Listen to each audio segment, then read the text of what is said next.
goodness. Big move Monday. Look out. A way to end the tournament. So what's happening, people? Welcome back to the Quad Pod, sponsored by Poseidon Strength and Adidas Wrestling. Make sure you use our discount codes. Today, we actually aren't the Quad Pod. We're five guys as we're bringing in the man, the myth, the legend, Earl Smith, the man that does all the best rankings in the business. We're really glad to have Earl on the panel today as you guys watch our stupidity. So it's always good to have Robbie, Austin, Kevin. I'm Holmes, and as I said, Earl is joining us today.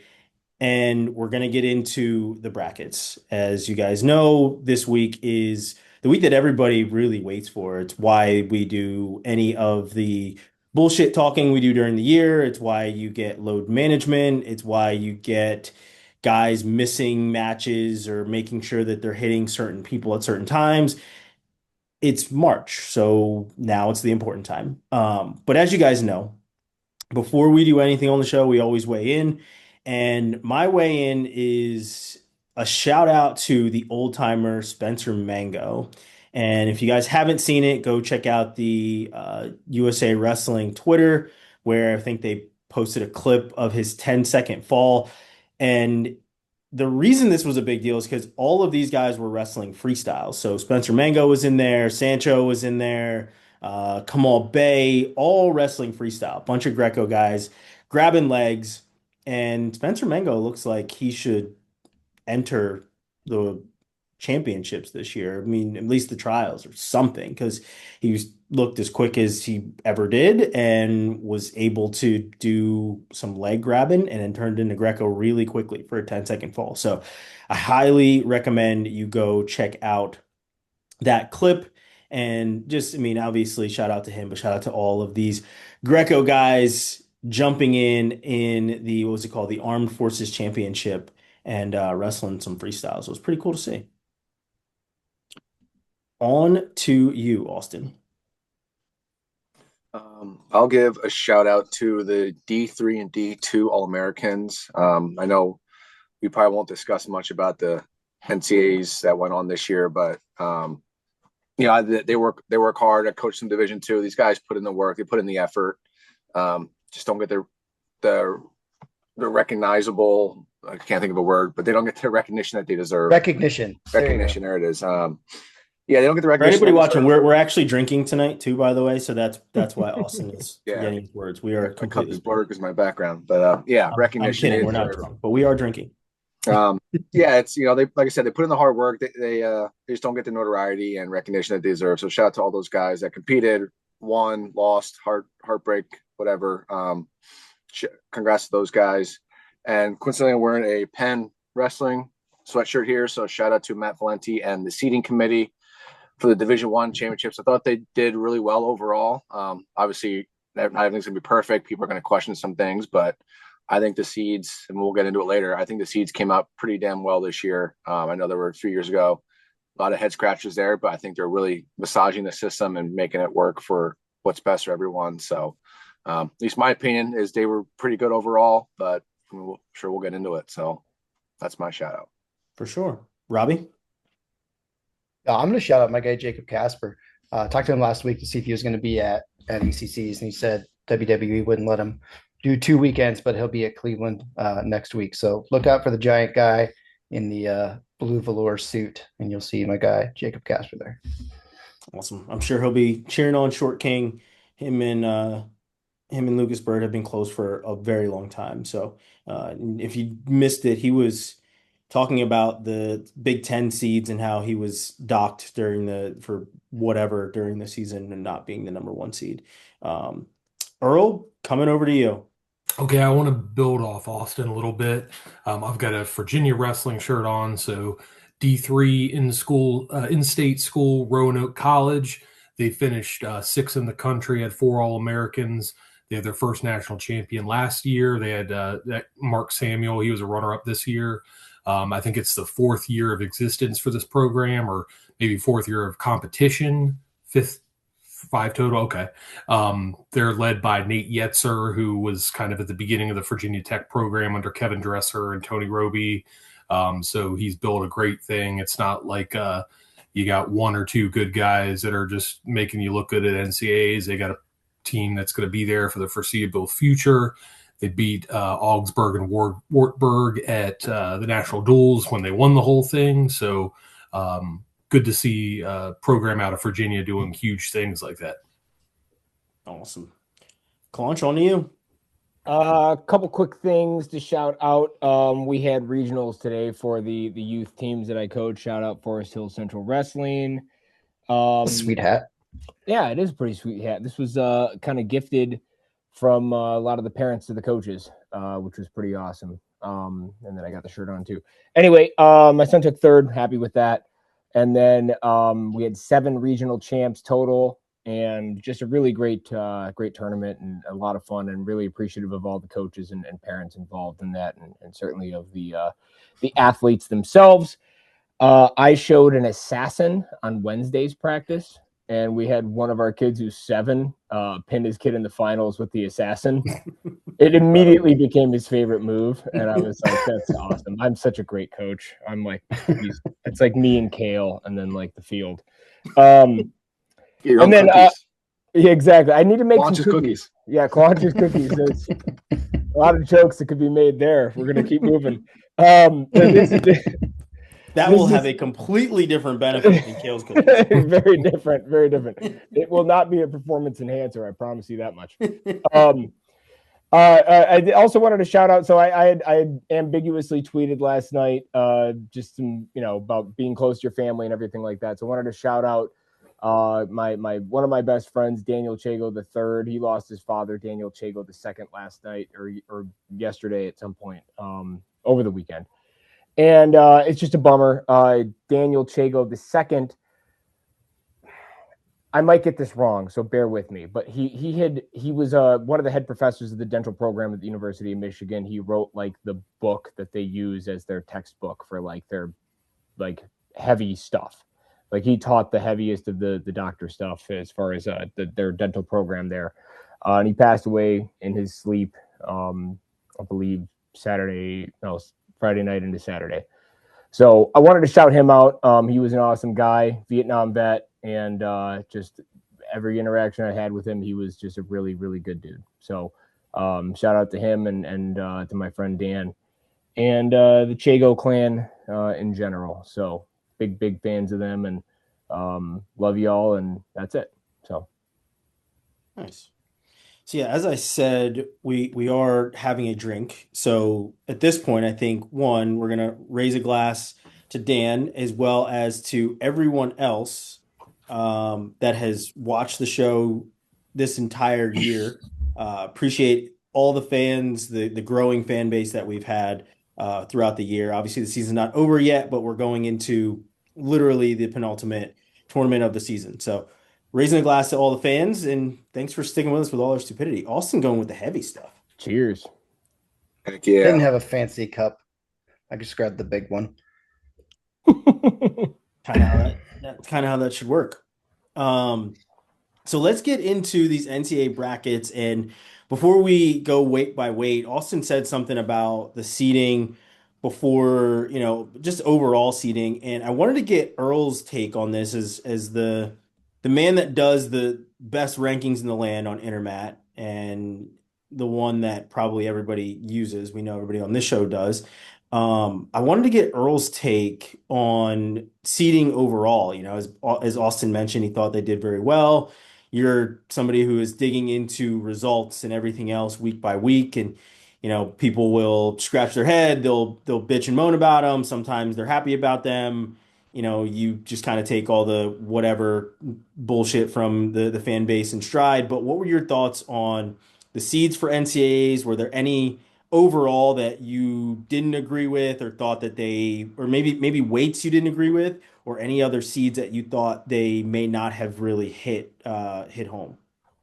Yeah, so I'll go with Austin and say, as a whole, they were very good. And I think in years past, there have been like situations where the wrestling community as a whole is just looking at like, what the hell is going on? Like this is not good. This is not correct. So, and maybe it's just a matter of also us getting used to the weight of everything. I don't know the exact formula they use for everything, but I know that a conference champion gets weighed, very heavily. So you're going to see sometimes a MAC or a EIWA champion that you don't expect to see, getting the 8th or 10 seed or something like that. And he's generally like not a guy that I've had in the top 10 all year, but that's just kind of the way it is. So, I'm not getting surprised by that anymore. One thing I noticed today that I wanted to bring up is, I think all of us kind of were surprised about Jax Forrest being the number 1 at 33. I'm picking him, so it's not a talent thing for me. It's kind of a process. And, whether it can kind of lead to, he didn't wrestle the entire first semester. So is that something that coaches are going to do going forward and realize we can still get our guy number 1?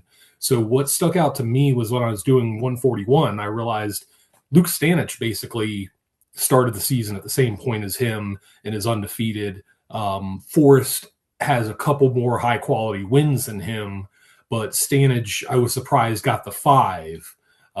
Based on kind of how they work it out. I thought he could have been maybe top 3, 4. 4 to 5 really isn't that big of a deal, but I kind of thought that was a little surprising, based on what we're doing over here with Forrest. So, can I jump in on that real quick? I just, because I don't disagree with Jax being 1. He it's not like he was in high school in the first semester. He didn't have a chance to wrestle anything in the first semester. So we have to eliminate that as one of the issues. All right. He physically and literally and by all accounts, was not capable of competing in that first semester.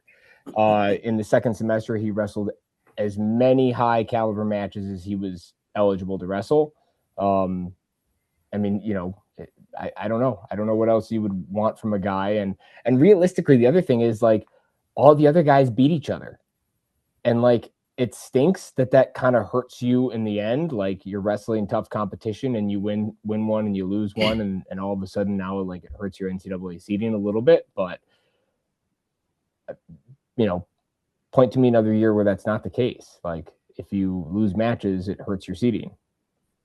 I think my bigger gripe with it wasn't that necessarily not hitting the RPI. I think that's something to me, could be concerned about in the future if he's not getting to 15 matches, if that sets a precedent. I don't think it will, but we've seen fewer and fewer matches every year, so maybe it does.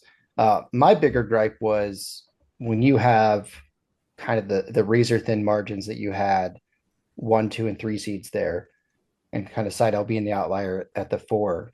I think it would have been really nice to see, separation. So we're not seeing Forrest and Seidel and seeing the same Big Ten finals rematch again. So it would have been nice if they could avoid each other until the finals. But that was my biggest gripe with it. Yeah. It was very interesting. And the funny thing is a lot of people are talking about how he didn't wrestle the whole season. And it's so now we can have half a season and get the 1 seed. And if we're being honest, most guys aren't taking a brunt of the first half of the season. I don't want to say seriously, but we know that the second half of the season there's way more competition because you're obviously hitting your in-conference duels. There's a lot more. You see a lot more guys in the second half of the season. Let's take Lehigh, for instance. You mentioned Stanich. Lehigh didn't have a good chunk of their entire lineup until the second half of the season, right? So we can't say, oh, Jax gets the 1 after wrestling half the season, but then you look at other lineups where guys are missing a good amount of time and it's kind of the same concept, right? So the tough part is, how do you seed a guy that doesn't hit RPI, right? All the criteria aren't met. So how is it still that he shakes out at the 1? So I think that from my standpoint, I didn't think he would be the 1. I thought he would be the 3. That's kind of where I thought that would happen, mostly because of how much weight we put on a Big Ten season, to be completely honest, how much we think Big Ten is and we know Big Ten is the premier of all the conferences. I thought it would still come down to Blaze and Davino at the end of it, and that Davino would be the one after avenging that loss to Blaze, and then Blaze would be the 2, and then Jax would probably fall in at the 3, with Seidel being the 4 since he had lost to Jax. So like that's how I thought it would shake out. So I was honestly surprised that Forrest was your number 1 seed at 133.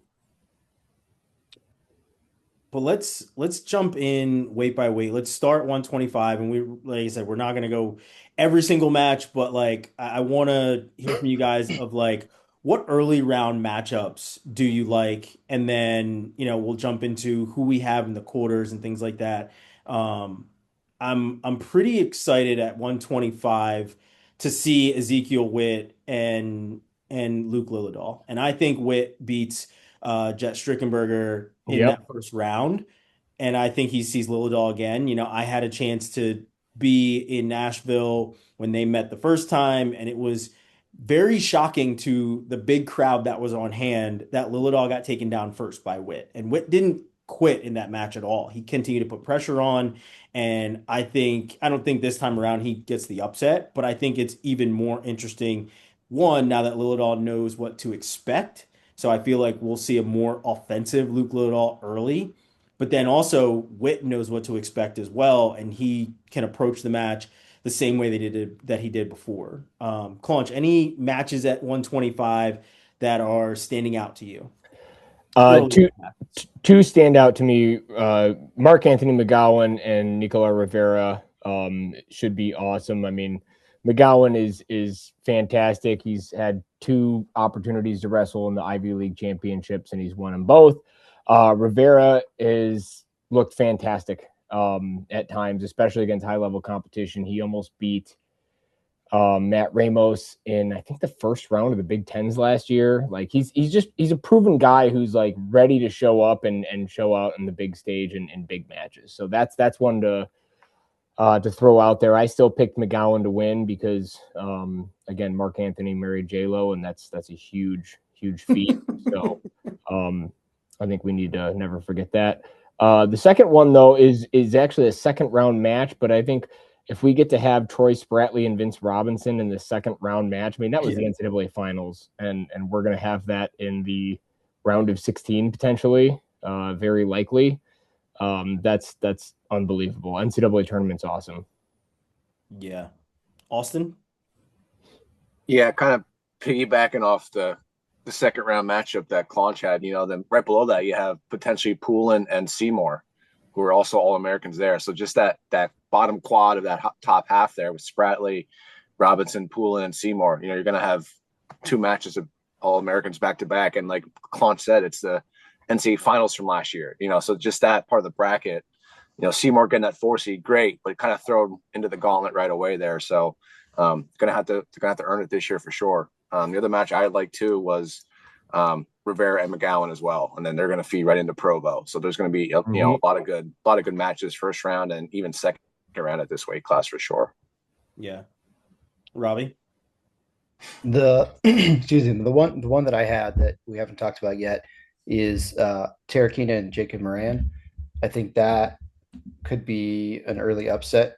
Tarakina's been wrestling really well, in a hell of a weight with Provo, Robinson, and Eddie Ventresca. So ran the gauntlet in the ACC. So he's definitely battle tested, and I think that could be an opening round upset there. Yeah.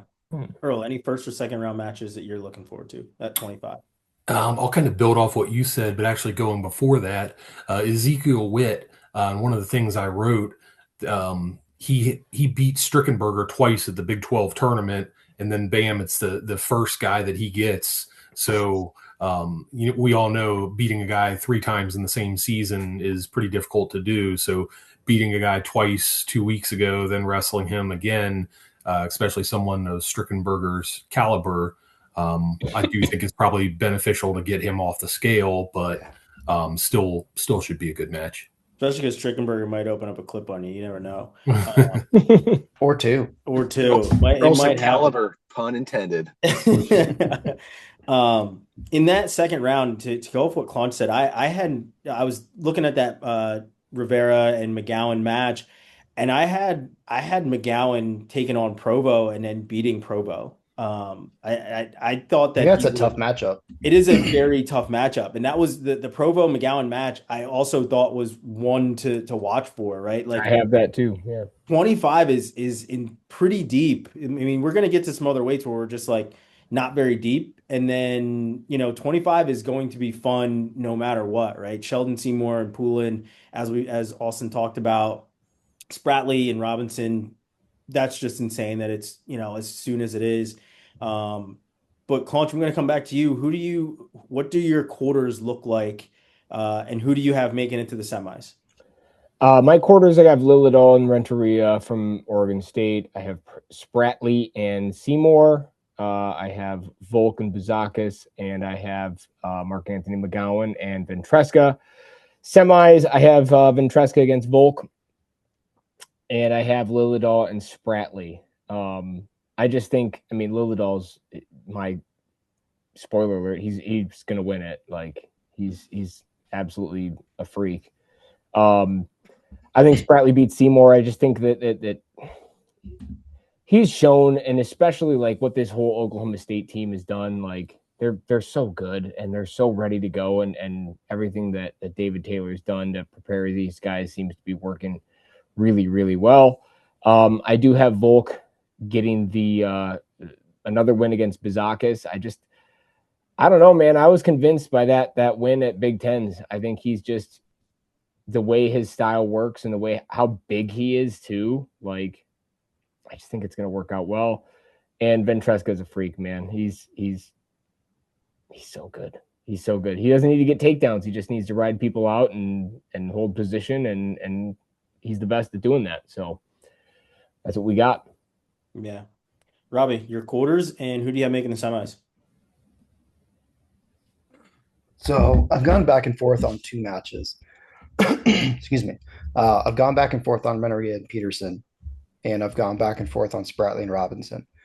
I think Peterson gets it done. So I got Lilidol Peterson, and just going off the way they've been wrestling recently, I think Spratley gets it done over Robinson. I think he's been wrestling better of late. Again, it's kind of hard to tell with the gauntlet that Robinson had to wrestle last week with Provo.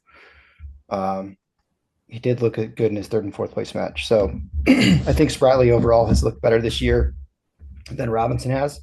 I think he gets it done. So I got Spratley and Seymour, Buzakis and Volk, and then Provo and Ventresca. And I've got Ventresca, Buzakis on the bottom side, Lilidol, Spratley on the top side.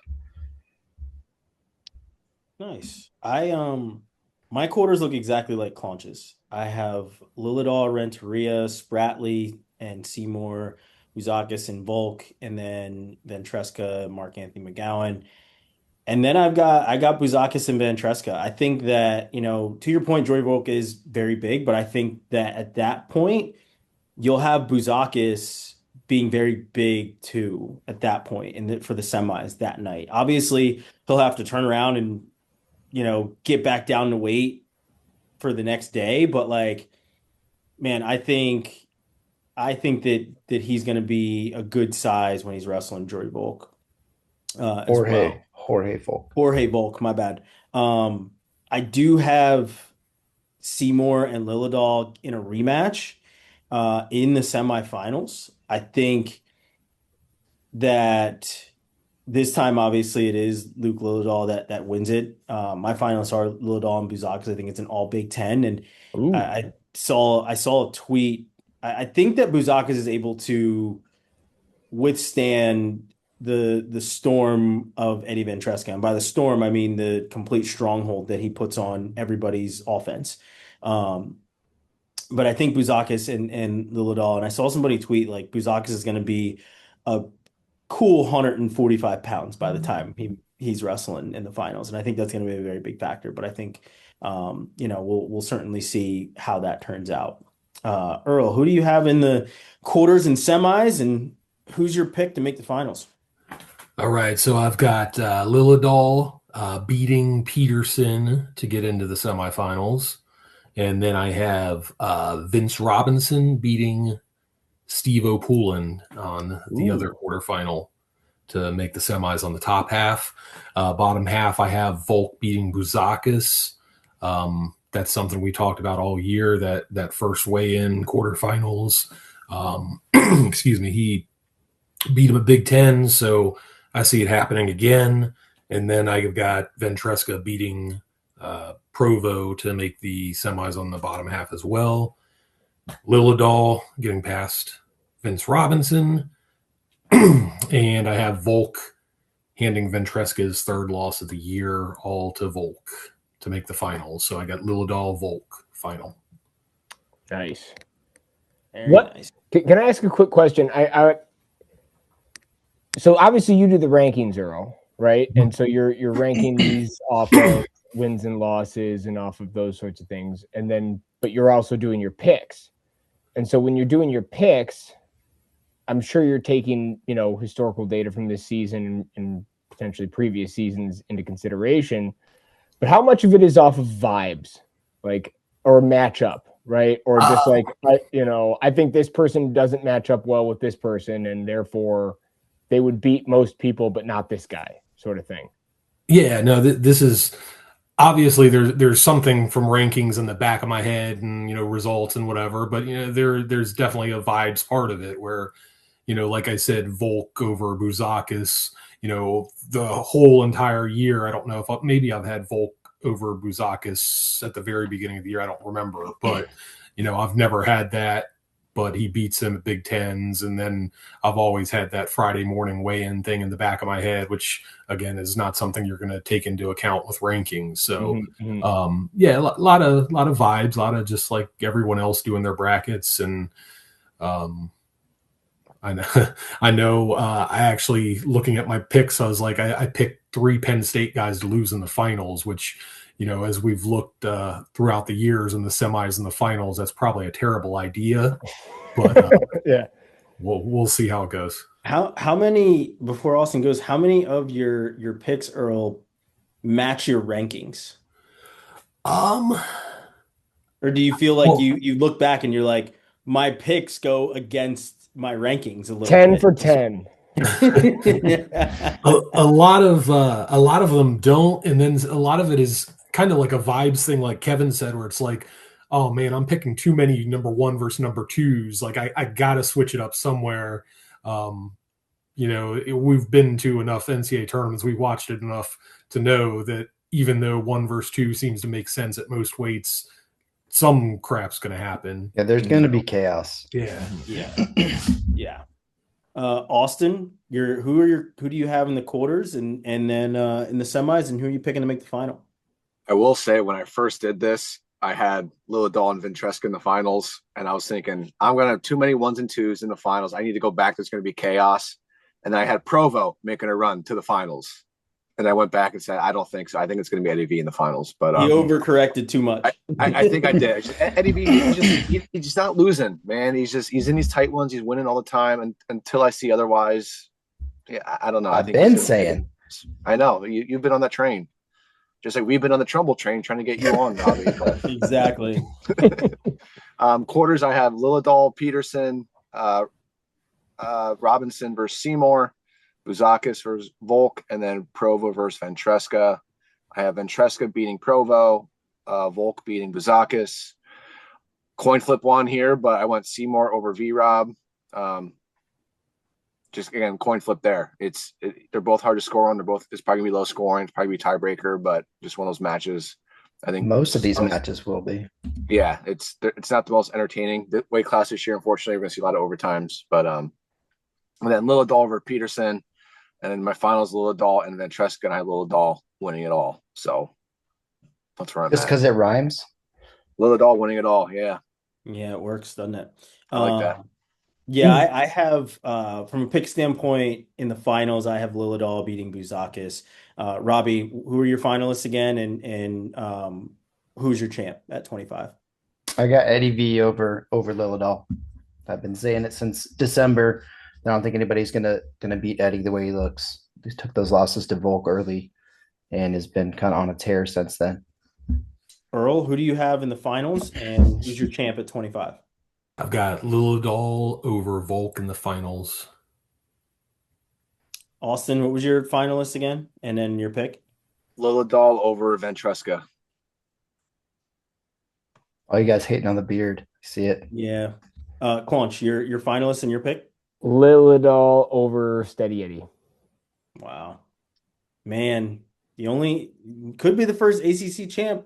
Could happen at Bunch of 25. ACC haters. Bunch of assholes. I I know. mean, we have to overcorrect for your love of ACC. Let's jump to 33. I know we talked about it already with the seeding and how it has kind of shook out and how Jax Forrest is the number one. I think it definitely gives him a easier path. I mean, obviously the number one should have the easier path, right? But there's not a lot of like landmines where you can see somebody kind of keeping up where, there's other one seeds and other weight classes where you're like, that's going to be, a potential really tough matchup. I think to start off some of the matches, the early round matches that I think are going to be good ones. I'm looking at Lucas Bird. This is a second round match. Lucas Bird or actually first round match. Dylan Chauver and Lucas Bird right off the bat. I think is going to be a pretty good match. Chauver's usually game for anything. I know they probably hit a ton of times, but this is the NCAA championships, so a little bit different. I think it's going to be a very good match. So that is certainly one that I am looking forward to seeing early in the tournament. Austin, anything from you first two rounds that you're looking forward to at 33? Interested in Serrano and Borman. I don't think Serrano had a great Big 12s, right? I think he kind of dropped the ball a little bit there from memory. I could be wrong, but Borman was the one that had that big win over Bird and then didn't do well Big 10. So that'll be a nice first round match there. And then I like Braxton Brown and Leet. Brown has a pin over Leet this year, earlier in the season. I think it was December. But Leet's wrestled really well, won EIWAs. Brown placed at Big 10. So just feeling Braxton Brown out already this year might be an advantage for Leet. Coming into 10 seed, but then you guys mentioned before, he'll have Bird and or Chauver or Chauver in the second round or return All-American there. So if Leet beats Brown, he's going to have his hands full in that second matchup there. So yeah, I'm watching that kind of quadrant right there as well. I like that one. Robbie, early round matchups you're looking forward to?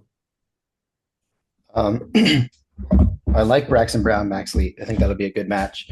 Zach Redding, Tyler Ferrara is kind of a quietly good match. Redding had a really slow start to the season, but he's been figuring things out lately. So I could see him starting off well. And then I have Will Betancourt making a very deep run. So I thought I like him over Baker. I do. Local Lancaster boy, I like it. Huh, that's interesting. Claunch, your early round matchups. He did just lose that match. Like the most recent match that Will Betancourt wrestled, he lost against the same guy he's going to be wrestling in the first round of this tournament. It was 2-1, man. It was close. Yeah, it was not a.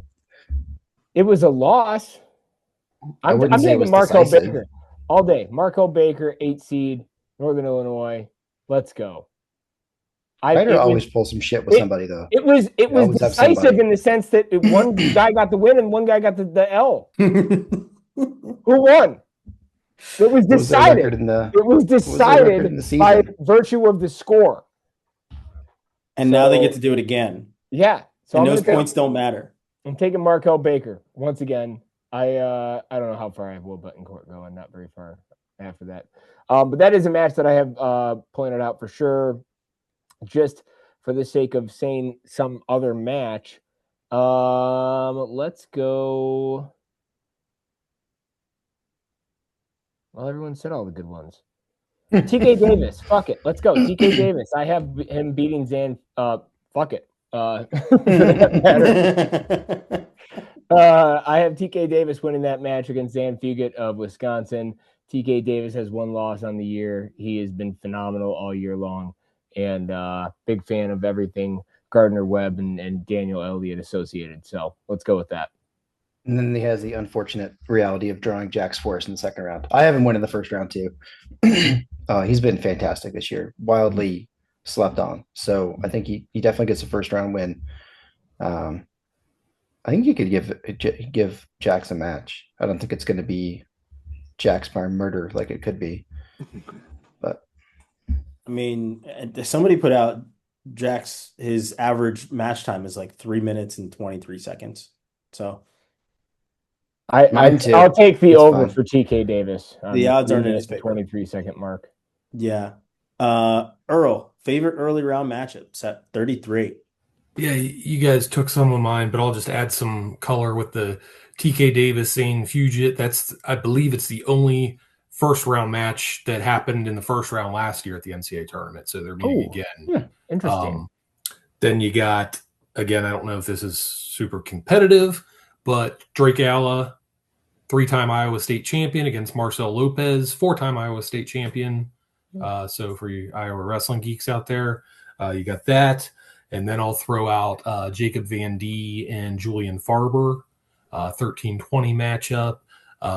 The first 2 times in their career, Farber beat him, and then the last 3, Van D has beaten him. There aren't too many guys, just because like the way I feel like this is a pretty rock solid, like top 6 or 7, where you're not going to have too many lower seeds squeaking in there. But Van D's like the type of guy, he's a 13, but he could get in there.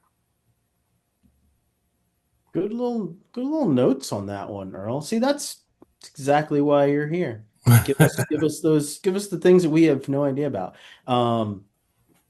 In the quarters, I've got Jax Forrest and Serrano. I've got Kyler Larkin wrestling Seidel, Blaze Ayala, and then I've got Bird and Davino.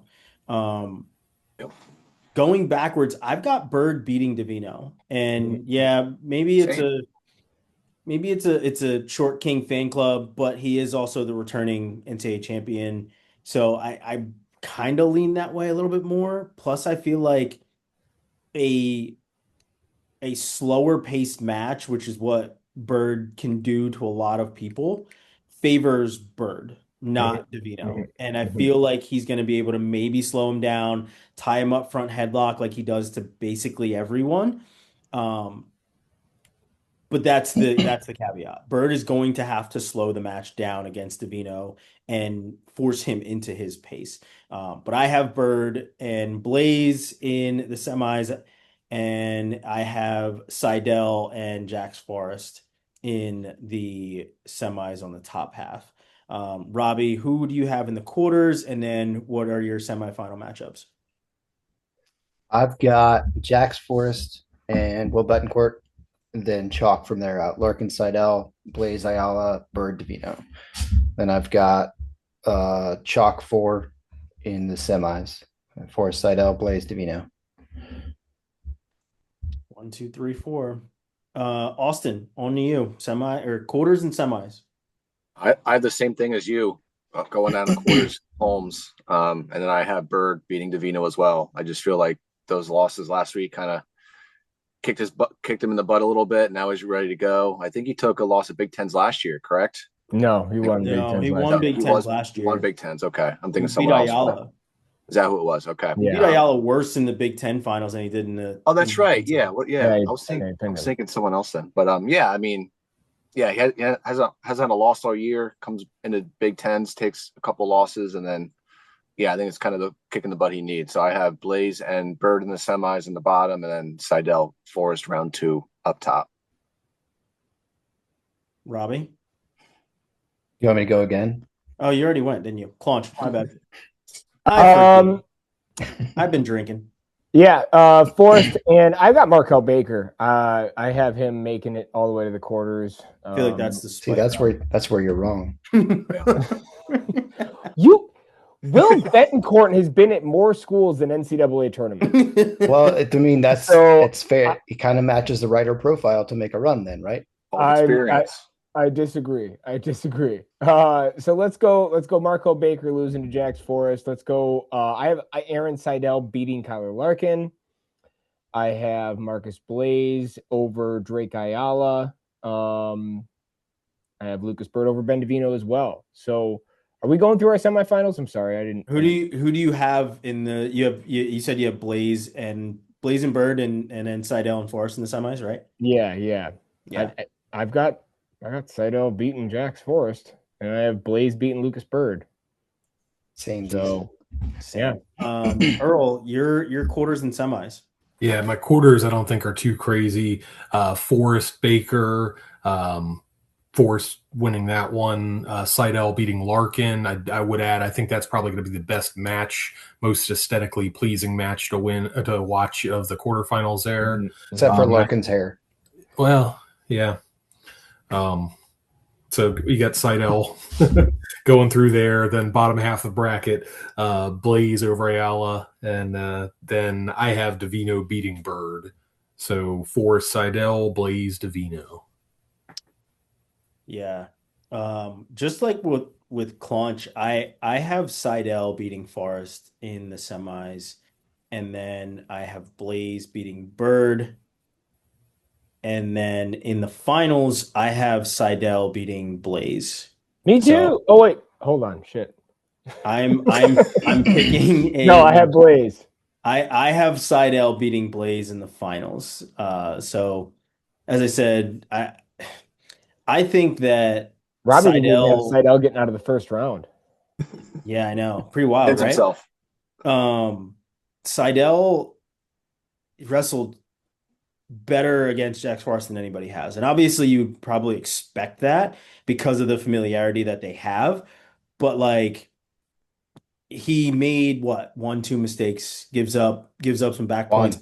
One mistake. I don't see him getting turned again when they wrestle this time. I feel like he has the same approach that he had the first time and comes out on top. I think it's a closer match for sure, and there's no back points in it. I know Seidel's pretty pissed that he's not able to get any back points at ACCs, or at least in some of those matches, because he knows that people are watching out for what he has on top. But I think that this time Seidel beats Forrest, and I think Seidel wins an NCAA title. Robbie, on to you to agree with me. Agreed. Stamp. Back-to-back ACC champions. No, I got Seidel over Forrest. Similar thing. I mean, I think other than one kind of misstep, that was a 7-point move, put Forrest over the edge. Seidel had 3 takedowns in the duel, and I think overall wrestled better that match. And I think he learns from that, and he's able to get through on the big stage.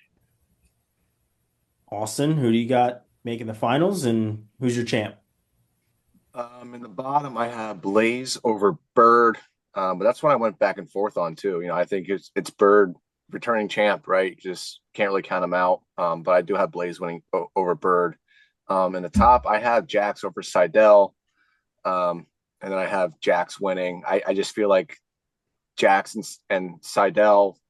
I don't think Jax is going to get taken down 3 times again, or get out taken down by someone. And I think, going off like interviews with David Taylor and Jack said, that was the worst match he's wrestled all year. I mean, take that for if it's true or not. But yeah, I just think he's going to improve that result and beat Seidel again. So I have Jack's winning there. Fairness, that's probably Seidel's worst match of the year too. And that's true too. I mean, that very well could be true too. I don't know. I go back and forth. I love Seidel. I've known him since 7th grade, working at my club here. But yeah, it's one of those coin flip ones. It'll be fun to watch. That's for sure. They bring the worst out of each other. Yeah, it's awesome. Instead of the best. Yeah, you look at 25 and then come to 33. 25, we're going to have a shitload of sudden victory tiebreaker matches, and then 33. It's going to be the most boring weight. Chaos. With probably some of the best matchups. Yeah. Earl, 33 is going to be like a time bomb. It really is. Earl, who do you have in the semis, and what's your pick in the finals? I've got Forrest and Seidel on the top half, with Forrest winning. I think it's going to be kind of like what we think of Kale doing these rematches and stuff. I think we're going to see this starting to happen like we did with last year. So Forrest is going to take that one. Blaze over Davino on the bottom half, and then Forrest over Blaze. Forrest over Blaze. And then Claunch, what did you have again in your picks? Yeah, I got Blaze over Seidel. We have the same finals, but what's been really impressive about Blaze, whoever he's wrestled all year, he just seems to be able to dictate the pace. Yeah, I was just gonna say that. Completely control how the motion goes, and it's been so consistent all year long. And so I have no doubt in my mind he's going to be able to do that here too. He's good enough on his feet, good enough on bottom, good enough on top to beat anybody. So I think he's going to control that match and get it done. And also he's coached by Cale Sanderson. That helps. Ooh, it does. Certainly does. Doesn't hurt normally. Guy that likes cookies. Yeah, along with those cookies. I honestly would not be surprised to see any of the top 4 guys win this weight, though, to be completely honest. But or Mel Karabugir, for that matter. yeah, him too. Or Larkin, for that matter. I mean, it's there's landmines everywhere in this bracket. Like, it could go a million different directions. Mm-hmm. So it's going to be a fun weight. It certainly is. Let's jump to 41. And Robbie, I'm going to start with you. What are some of the early round matchups that you are looking forward to? Ryan Jack and how do you say it? Ricciardi, Chardy, maybe Ricciardi. Yeah. I think RJ's got a lower seed than I would have expected. It's kind of up and down year, but he is a former All-American. So I like him. I mean, it's not an upset by any means. It's 16 and 17, so it's not crazy. But I like that one. And then there's another one that I really liked. Hayden Drury and Braden Davis. I think Drury gets it done there. I think with all the composure and poise you come to expect from Penn State and the NCAAs, I don't feel like we see that from Braden Davis. And I think he makes an early exit of this tournament. Austin, early round matchups. Round 1 might be a little bit EIWA biased, but I do like Chapel and Consigliaro. I think there's a chance for Consiglio, chance for upset there. Just Chapel being 5th year senior, fourth time at the tournament, round of 12 last year at this weight. Really turns it on for March. We kind of saw the EIWAs a little bit until he ran into Stanich, but that's one if you're kind of looking for, a far out, dark horse pick for that first round. Chapel over Consiglio might be a good option there. Round 2, we're going to have likely Cornella and Composto. Mm-hmm. Round 3 this year. Cornella's beat him round twice. 47. Yeah, Cornella kind of has his number there, so we'll see if Composto can, reverse that one third time through. And that I pretty much agree with both of you guys. Henson and Tag is interesting. Just guys that have kind of been around forever and different schools, and now they're finally landing at a spot where it seems like they're excelling. So maybe a little older guys there, but good to see those guys at the tournament, and matchup round 1 should be fun. Yeah, I was intrigued by that Henson and Tag match too, for kind of the same reasons, right? Like, Tag had been all over. I remember I was still at Flow when him and his brother decided to forego their last years of high school and head off to the OTC and kind of get into that program. And I feel like there were very high expectations for Tag, and it just didn't pan out. And then I think last year he had some wins that everybody was like, oh shit, Julian Tagg's at South Dakota State, right? So he kind of reminded people that he was still in the mix on things. And Henson always comes in with so many matches. I think, what was it, last year he had like, I don't know, 30 or 40 matches. And Yeah. I think this year he's 25 and something else right now. So like, it's a match that I think is going to be just fun to watch. Not something that, it's like, make sure you're glued to it, but I think it's going to be a really fun match to watch. Earl, your thoughts on early round matchups at 41? Yeah, so I'm going to pick out a guy that I know you and I have talked about before in the past, Holmes, Tyler Wells out of Oklahoma. Yes. So he, and again, doing preview stuff, he was a 20 seed, then he was a 22 seed, so now he's a 21 seed, which is kind of random. And the first 2 years, he kind of out-wrestled his seed. He got to the round of 12 as a freshman, consolation round of 16 last year. So he kind of knows how to go deep in these tournaments. He's wrestled very close matches with Vega and Echemendia, so he can kind of hang with these good guys. He's got a first-round match with Luke Simcox, freshman out of North Carolina. I think that's at least a winnable match for him, and if he does that, I could see him the path I have going to the blood round. Yeah, him winning that match, he would have, but in my opinion, he would have Stanich in the next round because Stanich and Pearson Manville, which is still weird, the fact that Pearson Manville is in college. It's one of the weirdest things. But yeah, Wells and Stanich I think will be a good one. Claunch, your thoughts on early round here at 41? I love all the Tyler Wells talk because I actually have him being an All-American at the end of this. Came close as a freshman. I wouldn't be surprised if he did it this year. Well, and part of it, I wish I'd brought it up on last week's podcast, but was just watching some of the clips that Mark Hall was reposting about some of the officiating stuff, Mm-hmm. and I was like, damn, Tyler Wells definitely won that match based on the fact that he had an inside trip and had that guy on his back for about 10 seconds and ended up getting 3 points out of it all. It was just a wild set of circumstances. So I'm like, all right, well, if I take into consideration what should have been called and how he's competing and how well he's wrestling right now, that's somebody to absolutely watch. I don't have any other matches to shout out other than everyone else already did. But I will throw on the backside here. Let me go just to shout out some additional things. I do have Composto being an All-American. I have Wells being an All-American. And Stanich is a stud, man. I have him taken fourth. He's an absolute stud. It stinks though, because it's I was actually looking at the rankings too. I think you have him, Earl, at fifth, at least in the most up-to-date rankings. So despite the fact that he is 13-0, he's seated correctly based on your rankings. So Yeah, we'll take that. Cornell I'll take it. Cornell was his biggest win on the year. I think that was his issue. He didn't have the quality wins like some of the maybe Jax had, to get that 1 seed. So, yeah, Stanich 13-0. I kind of agree with the seed. You can't really put him against everyone else who was out there all year and losing to some of the best guys. Well, and it's all based on context, right? I mean, you're not going to put Jesse Mendez not 1, right? You're not going to, put Sergio Vega not 2. He's already got 2 wins over Brock Hardy, who's and Anthony Echemendia. So it's seated correctly.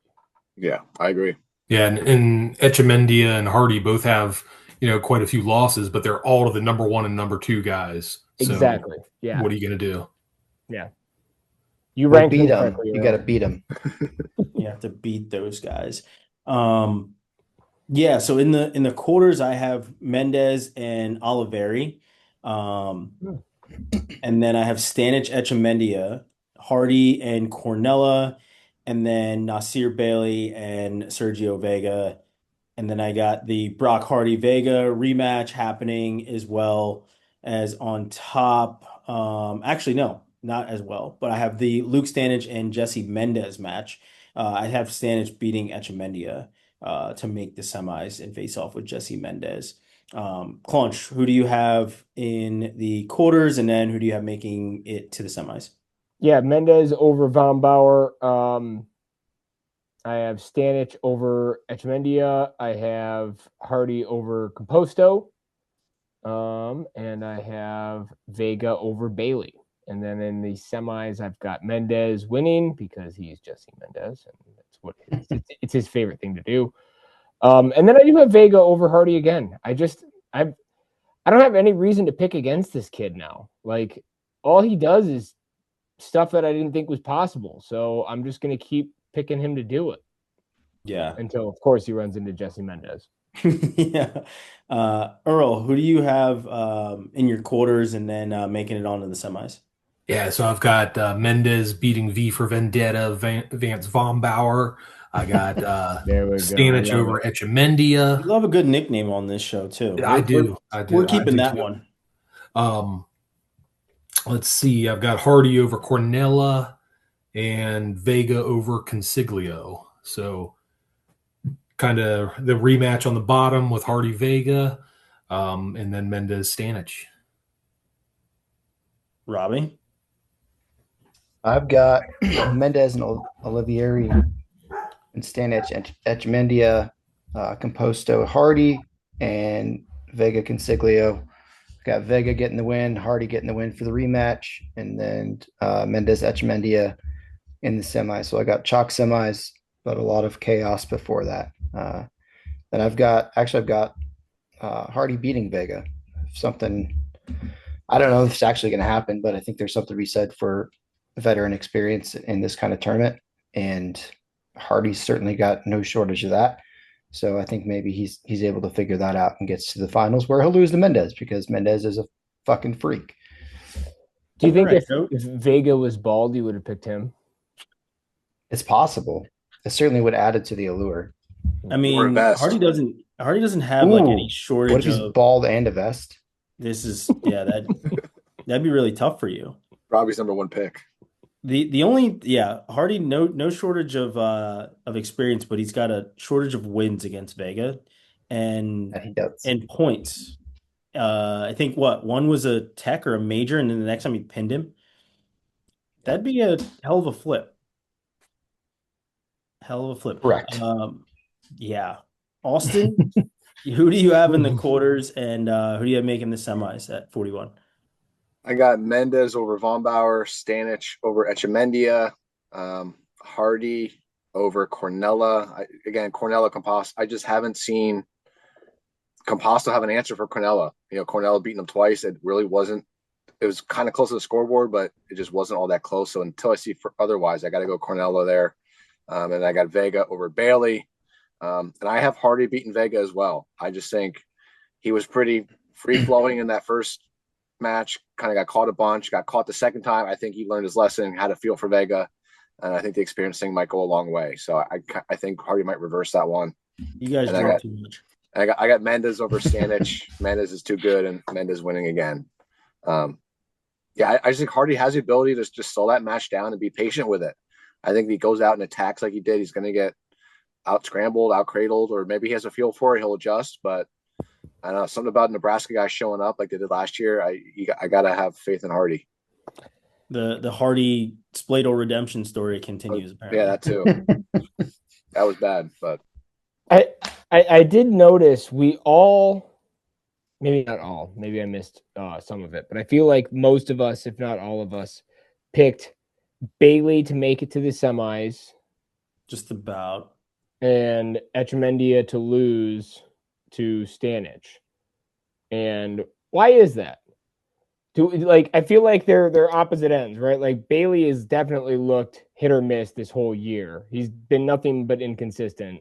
And Etchemendia has been very consistent, and yet here we all are.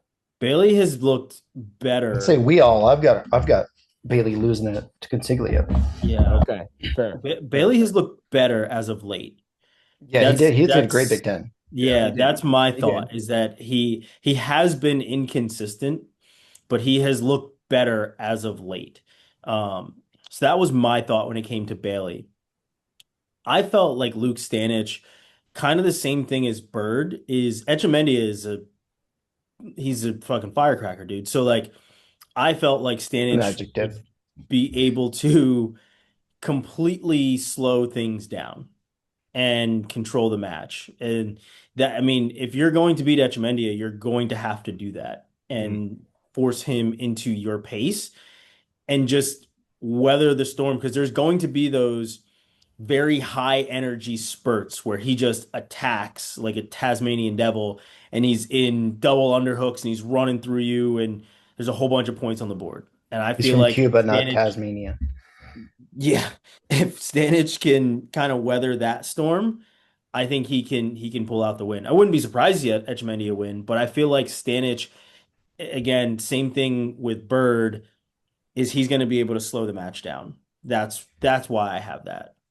And that's the exact same thing we just said about Hardy too, right? If he's able to slow it down and wrestle his match, it makes it a complete different situation than allowing Vega to be insane or Etchemendia to do things that he can do. In that Vega match, though, I don't think it makes a difference. I think Sergio Vega will wrestle any pace with anyone. Like, he hasn't given up a takedown all year. He Yeah, he's hasn't a been freak. one-dimensional. He hasn't. He's wrestled very well against basically everyone, and everyone has had to wrestle his pace. So I feel like it's a little bit different. I don't think that like even if Hardy can slow things down, I don't think it matters. I really don't. I think Vega's gonna get to what he wants to get to, and I mean we saw it in the Iowa duel. That duel didn't really. I mean, the match didn't favor Vega very much. He was nearly taken down a bunch of times and was still able to out scramble or hold on to a leg and force a stalemate or whatever else. So I don't know. I think slowing it down isn't really going to make much of a difference. Sure. Yeah, and Claunch, just playing. what were I your was gonna thoughts say, on? Go ahead, Earl. go ahead, Earl. Yeah. Oh no, I like that breakdown. I don't know. As far as, do you want my semi picks and finals or? Yeah. Okay. Yeah, I've got Mendez and Vega with Mendez just beating him. You know, he has the offensive arsenal to be able to actually complete a takedown on Vega. I don't know if he'll do more Multiple, than probably. one. Maybe. We'll go with one for now and give him the win. Do you think it's like a 4-1 win for Mendez over Vega? Yeah, something like that. Claunch, who do you have winning it? I mean, Why Jesse Mendez? yeah, it's Jesse Mendez. I guess the question I have at this point is almost like, if not Mendez, who and why? You know what I mean? Like, if not him, is it Luke Stanich beating him in the semis? Definitely not. Is that fucking crazy to think? You know what I mean? Yes. Like, yes, it is. The way Jesse Mendez has been is. wrestling, yes. I don't know that it is, man. I mean, I don't know. I'm trying to throw out something. Like, I don't see a true freshman Sergio Vega getting it done. Like, maybe a Brock Hardy gets it done, you know, in their 75th matchup against each other. You know what I mean? Like, but that's really it. Those are the only two options I could see other than Jesse Mendez winning the whole thing. If we could get like a Tanya Harding situation and Jeff Galooly comes out, There'd be a maybe grenade attached to that. That's our Zamboni. I think that's about it. I mean, I think there's two weights in this tournament that feel like a deadlock. I would pity and that's Mendez and Messenbrink. I would pity the person who attacks Mendez with a tire iron. You know what I mean? Like, that dude, you're just literally handing Mendez a tire iron to beat the shit out of you with. That's all that is. You're not just gonna make him angry. Yeah. You're not landing that shot. Yeah. Anyway. Are we all picking Mendez to win this? Is that what it is? That's what it is. That's exactly what it is. Turn the page. Great song. Bob Seger. Let's go. You will get the references in this show. You certainly will. 49. 49 for me is, man, this is chaos. Some shit. Like what to even say? I mean, what matches am I looking forward to early? Second round, I think Zargo and Guy is going to be a good one. That's one that I have. I don't really see much in the first that I'm like, that's going to be great. So skipping to the second round, I think second round is where there's going to be a lot of very good matches, and I'm only going to speak on one of them, and I think Zargo versus Guy is going to be a good one. Robbie, your thoughts, first or second round? 41. Only one match really stands out to me first round, and that's Eugene Harney and Ryder Block. Harney's had a fantastic season. Ryder's looked great all year as well, but I think this would be an opportunity for Harney there. I don't know that it happens, but that's certainly a match to watch. Second round is going to have some crazy matchups. I like Lachlan McNeil in second round over Tyus.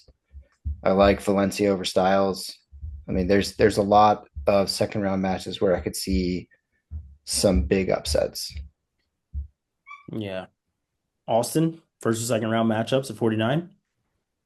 I was looking at, I think it's a rematch from CKLV, Rivera and McNeil. I think Rivera beat him then, but McNeil at Big Ten's just kind of looked a lot better than he has in the past before that. So might be one to keep an eye out on. The one I like, Definitely round 2 is Biskins and Carter Young, 5-12 if they win.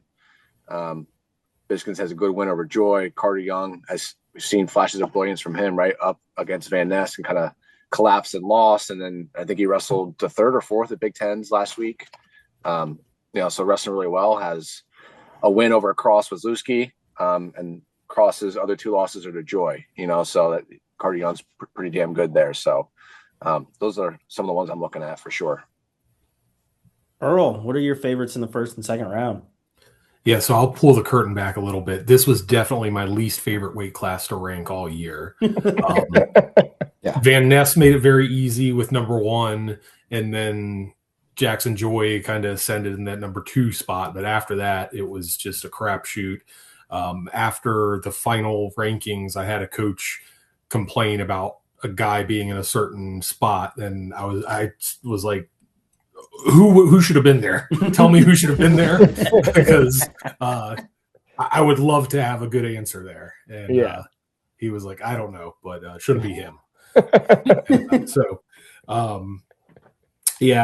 I was going to mention the McNeil Rivera, but I'll say Zargo and Lamer, because those are 2 guys doing rankings all year where it's like, oh, Joe Zargo had like 2 good wins in a row. I think he might be top 10.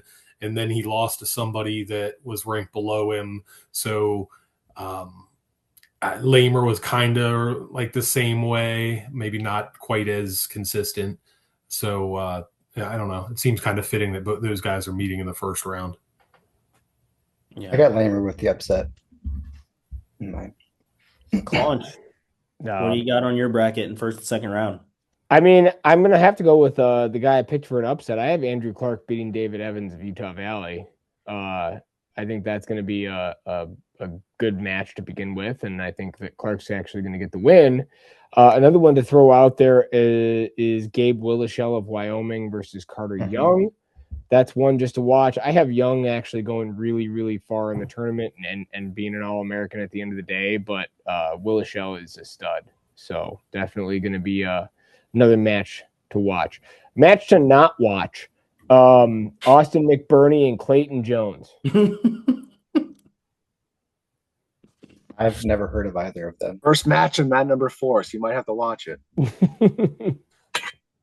Yeah. In the second round, I have Ryder Block and Jackson Joy, and call me crazy, but I've got Ryder Block beating Jackson Joy to make the quarters. You're fucking crazy.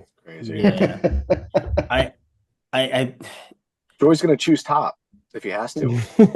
Yeah, if he has to. And the reason why is like Ryder Block has wrestled very well against Shane Van Ness, like every time they wrestle, like just gives him so many fits, and he gives a lot of guys fits. Like he wrestles very hard, lots of attacks in your face, strong hands, very good hand fight. I mean, I don't think that his season reflects how well he's performed. I mean, obviously it's about wins and losses, not, vibes when it comes to seeding and ranking, obviously. But like, I don't know. I just feel like Ryder Block can do some things. And I honestly have Ryder Block, Lachlan McNeil in the semifinals. I have McNeil wrestling Wazalewski. I have Guy and Bizgins, with Bizgins getting the better end of it this time. I thought Bizgins actually won when they wrestled at ACCs. I thought he had a takedown that they did not give him. The ongoing what the hell is a takedown? And then nobody knows. It's a mystery. Yeah, nobody knows. I have Swiderski and Van Ness making it. And then I've got Van Ness and Bizgins and Lachlan McNeil, Ryder Block in the semifinals. Earlier in our group, I was like, I can't believe I have an 11 seed and a 15 seed making the semis, and Earl immediately responded with 149. So you saying that this was the hardest for you to rank all year, completely understand that, because this was such a shit show for me, at least, when it was like, man, I think that we're gonna see a lot more upsets at 49 than really any other weight. Earl, take it away. Who do you have in the quarters, and then who's making the semis here at 49 in your crapshoot bracket? And I'll add, when we saw Caleb Larkin go up to 57, I was like, no, are you kidding me? Because he was like a legit guy to be in the top 3 that you wouldn't feel bad about. So yeah, I've got Van Ness over Swiderski in that top quarter. I've got the young guy quarterfinal with Guy winning there. Young guy quarterfinal. Yeah. Son of a bitch. I wish I thought about that. That's so funny. I got McNeil over Wazalewski and Joy over Valencia. So I got Van Ness Guy and McNeil Joy. Love it. The young guy match. It still doesn't beat more hot cocks though. Yeah. Far more hot cocks. Far more hot cocks. You'll never beat that one. Ever. But we're getting closer. What about young guy Joy? Young guy Joy. I need to find one more. We're getting closer. Oh man. Robbie, who do you have in the quarters, and then who's making it to the semis? I've got Van Ness and Evans. I think Evans over Swiderski in a close match. They've both been wrestling really well lately. Biskins over Willishell to get to the quarters. I've got Willishell beating Young opening round. So I've got Biskins and Guy, Wasilewski and McNeil, and then I've got Valencia and Joy at the bottom. My upsets there, I got Valencia and McNeil, so I got 11-10 in the semis, and I think Van Ness and Biskins.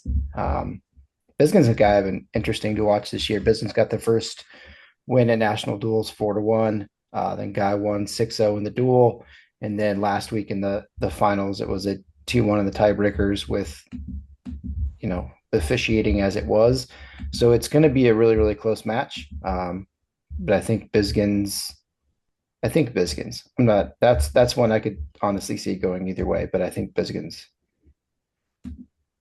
Yeah. Austin. I got Van Ness over Swiderski up top.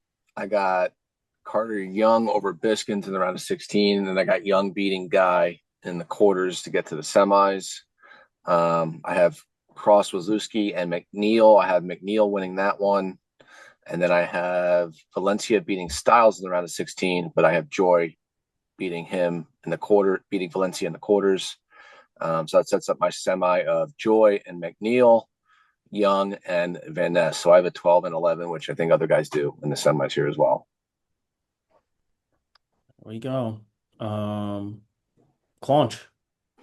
I looked through the brackets pretty diligently. There's not a funnier one than Far More Hot Cocks. I was trying to figure out a way to make it work, and it just doesn't.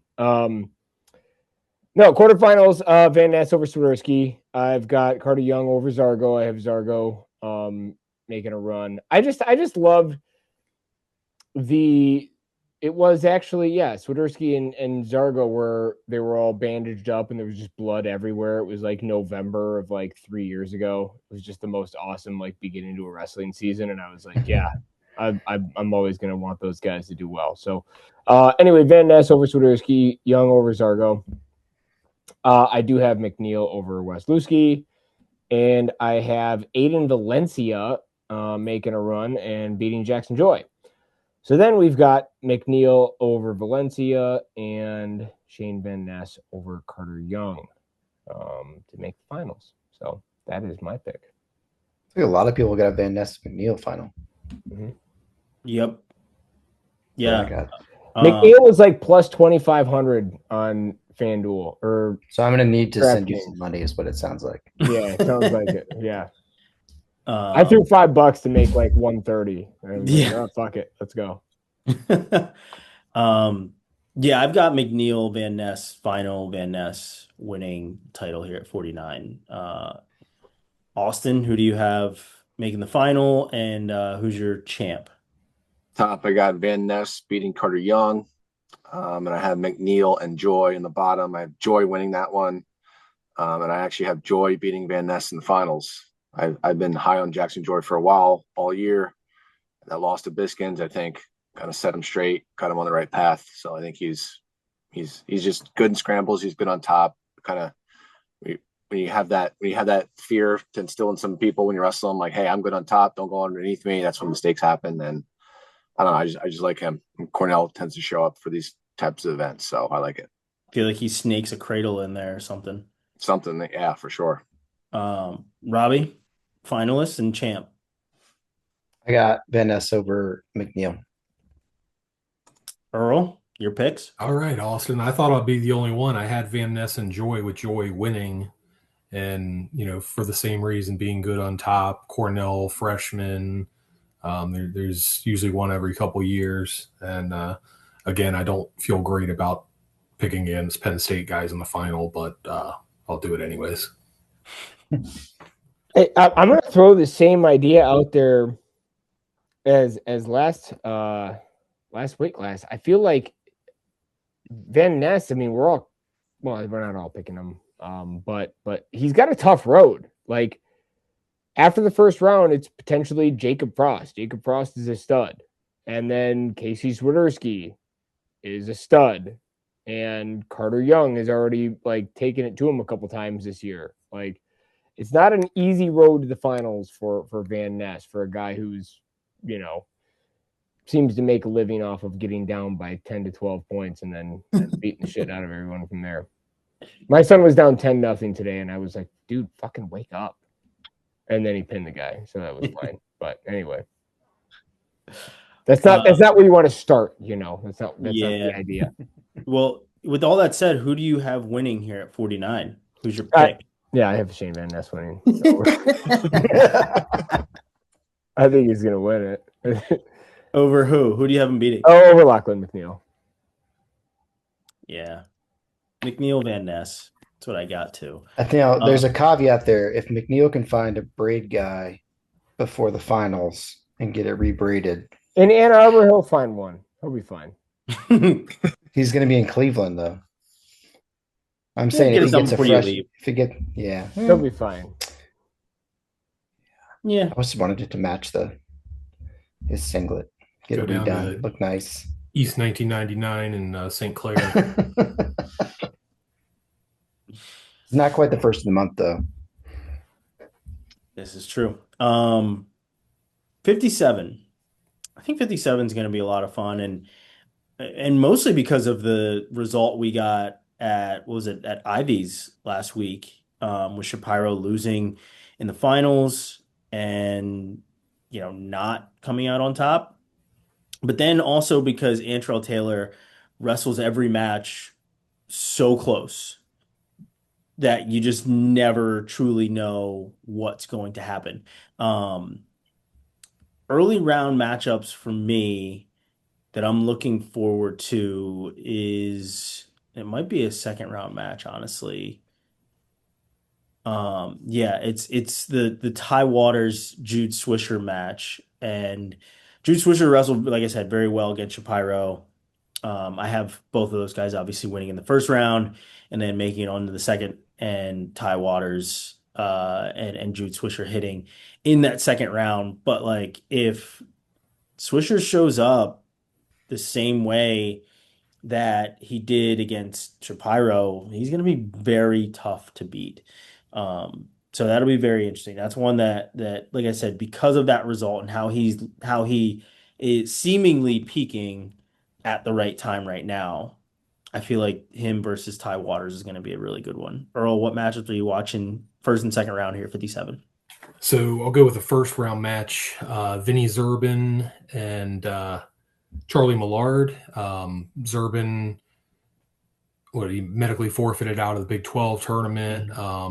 He's had an injury coming down the stretch, so I don't know exactly where he's at. And Millard's young freshman. I kind of thought that maybe he would be a little higher at this point, as far as him beating a couple guys, but I still am high on him.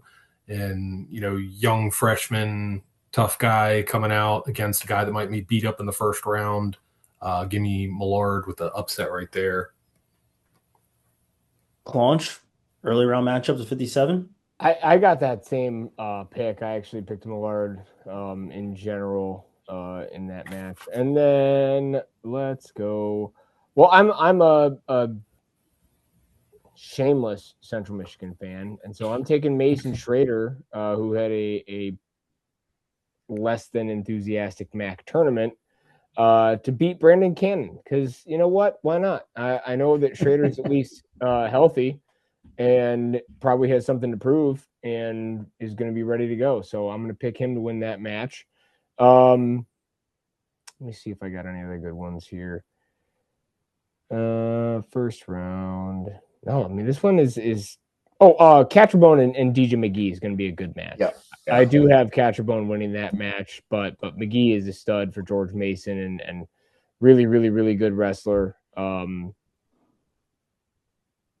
Yeah, that's another one to watch out for. But I'm going to go ahead and pick Mason Schrader over Brandon Cannon because I am a sick person. Oh man, Robbie, your thoughts at 57? My biggest one to watch was Catcherbone McGee. I think that'll be a really good match. I actually had McGee getting upset there, but I think that'll be a fun match. Second round, the other one was Zurban. Zurban Millard. Mostly because I don't know where Zurban's at. I think a healthy Zurban could make a deep run, but where he's at, we have no idea. And you know that you got to be healthy or at least be able to make it through these 3 days. So that's going to be that first match will be a measure of where he's at and what he's going to be able to do. But I've got Millard winning there.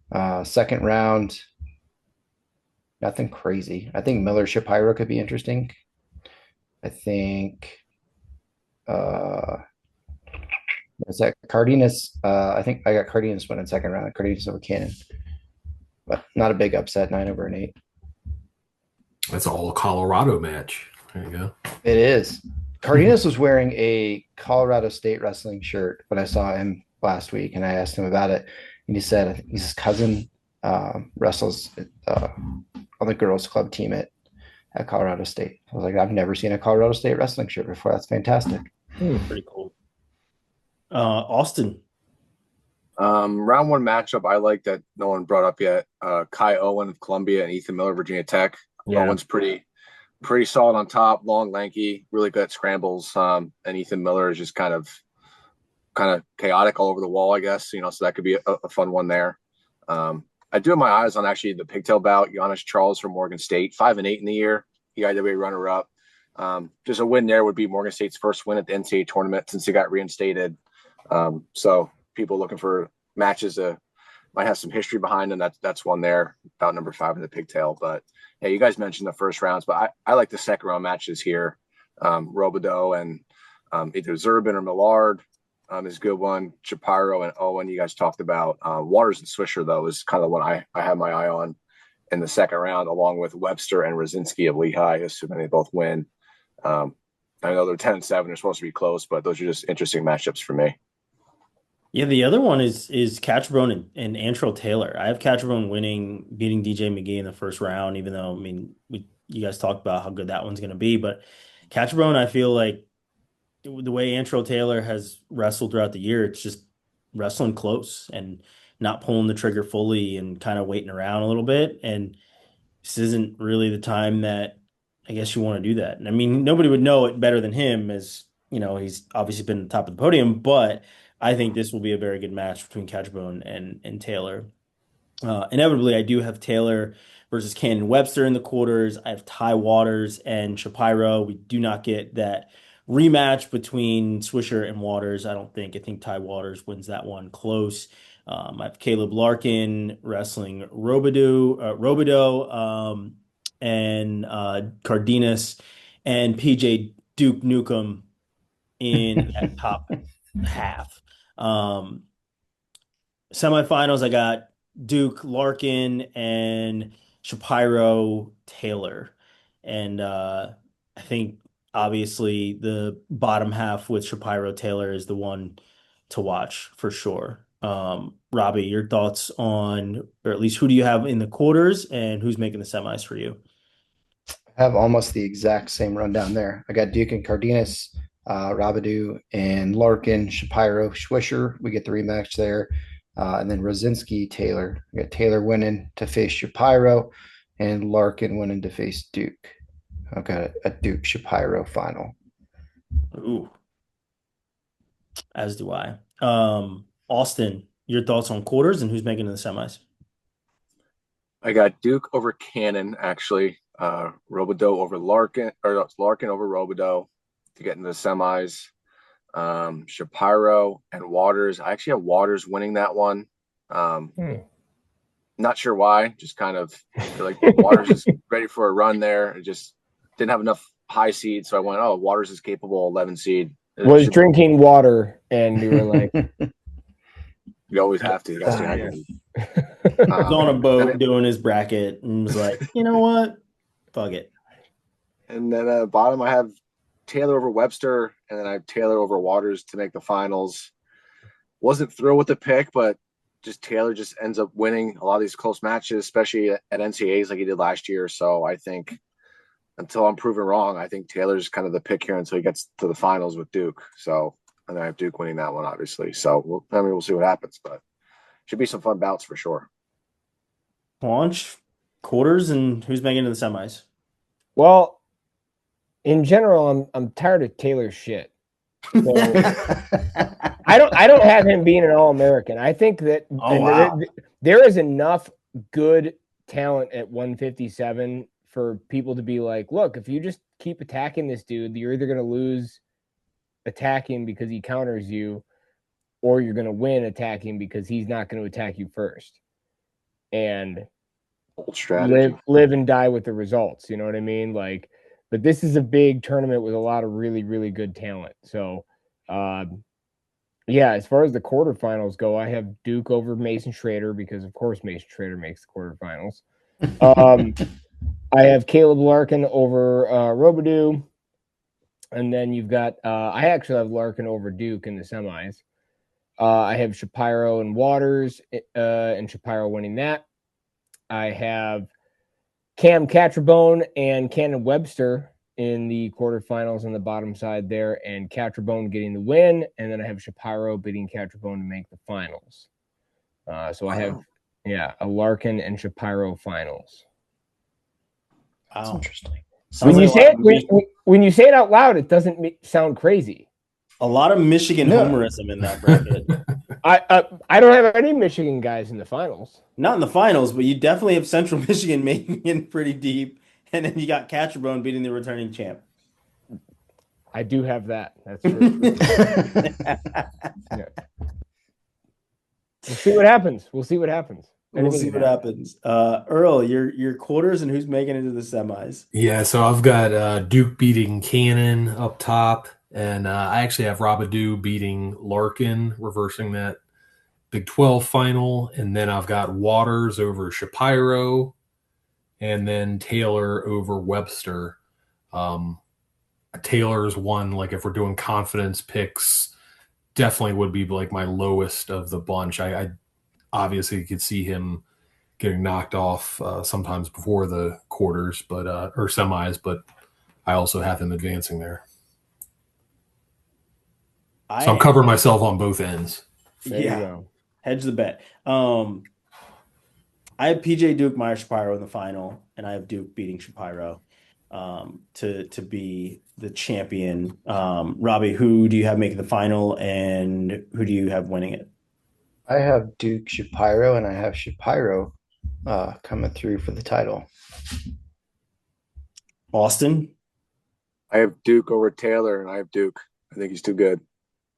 Too good, he says. Claunch, you've got, let me guess. I've got Cam Catrabone over Mason Schrader. And they tied. First ever tie. No, I have Caleb Larkin over Shapiro in the finals, but I also have a bet on Meyer Shapiro to win the finals. So I'm hedging my bets as well, as it turns out. Let's just be thankful that there has been no surprise Sergio Lemley sighting when it comes to Claunch's pick. It's always a possibility. Always a possibility. Earl, who do you have in the finals, and what's your pick? I've got Duke over Taylor. Duke over Taylor. Boring. So not a lot of confidence in the returning 1-2. champ. Man. And did anybody who did pick Taylor to make the finals? I did. Yeah. Wow. I don't like it, but I did. I don't like it. I don't like it. All right, 65. Man. Next question. Yeah. I think, yeah, let's at least talk early round matchups. Are there any? There honestly might not be. I think early round matchups, I do have Will Denny and Max Brignola in the second round. I think that will be a pretty good match to watch. That's kind of the extent of it for me. I don't know. Oh, I got a handful. Well, have at it. Yeah. Well, I mean, not to steal everyone's excitement. Well, give us two. Give us your favorite two. Ryan Vigil beats Mestenbrink in the first round. Yes, that's exactly right. Except for he loses in the pigtail. Braden Scholes and Patty Gallagher, I think, is going to be an awesome first round match. Scholes has been really consistent for the Fighting Illini there, and Patty Gallagher is not lived up to potential, as far as being the number one recruit in the country. I think Scholes has more upside, so I'm going to pick him in that match in particular. I also really like Ty Whalen over Andrew Sparks, Princeton, Minnesota matchup in the first round as well. Whalen, EIWA and their whole schedule has been pretty tough this year. And Sparks is just an old guy. He's beat up. He's I'm an old guy. I'm beat up. I know how my body feels. You realize this is Andrew and not Shane Sparks, right? I'm familiar. Yes, I'm familiar with Shane Sparks is not 165. Andrew Sparks has been wrestling in the Minnesota lineup since 1985, so I'm familiar with Andrew Sparks. I just think coffee grinder. Yeah, coffee grinder. I think he's going to get it done. So those are two that I think first round matchups at 165. Yeah. Earl, your thoughts? Okay, so I don't want to contradict you, Claunch, but I have reason to believe that Scholes probably won't be a very good match in the first round. So mark that one down. Inside information here. Well, yeah. I'm going to change my pick then.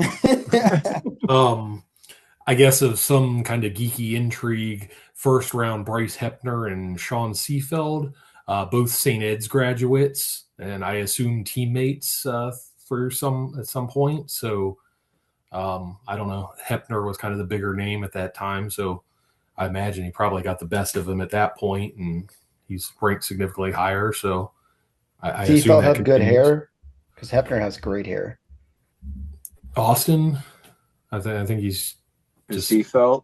Yeah, just standard hair. Nothing crazy. Oh, well, he came into Penn as a 25 pounder. Now he's up to 65. Yeah, so maybe they didn't wrestle each other much in high school. Too many Keystone Classic Philly hospitality cheesesteaks is what it sounds like. Yeah. Yeah. Oh, that water ice. Yeah. Robbie, and why is it Matty Bianchi and Mac Church? Go. Mac Church has been wrestling really well. I don't.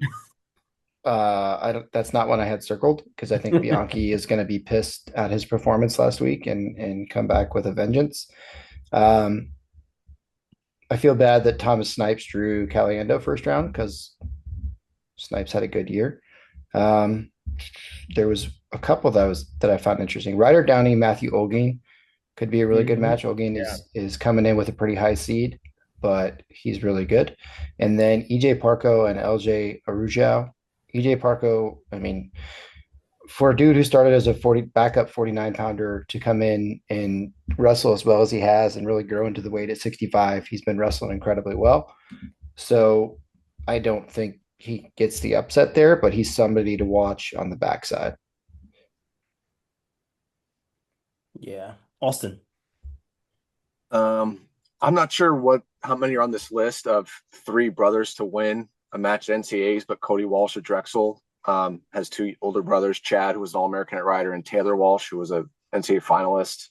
Obviously, I'd go on a hella run to All-American and be 3 brothers at All-American, but I'm sure the list is probably less than 100 sets of brothers of 3 that won a match in NCAA. So I'm not sure if Earl or Jason Bryant would know that one, but maybe something to watch out there for. Earl, off the top of your head. Find silver. I mean, Yeah. find some. Yeah. Yeah, I mean, how many sets of 3 brothers have won a match? It's probably less than 50. I mean, maybe all time. Cars. I have no idea, but just kind of something I thought of there. I like Mulvaney and Barbosa first round. Yep. I think Barbosa has a pin over him this year, so it could be a good rematch for Mulvaney. He lost to Brignola at EIWA is pretty close, so Mulvaney's wrestling pretty tough. He also lost to the Hair Gods.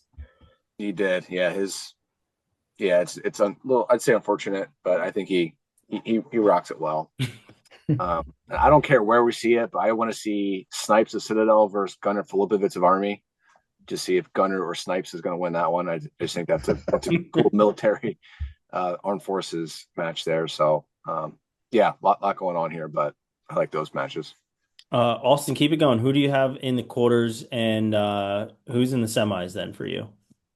I have Messenbrink over Hepner, Lockett over Ruiz in the quarters, Caliendo over Aruja, and I have Blaze over Brignola.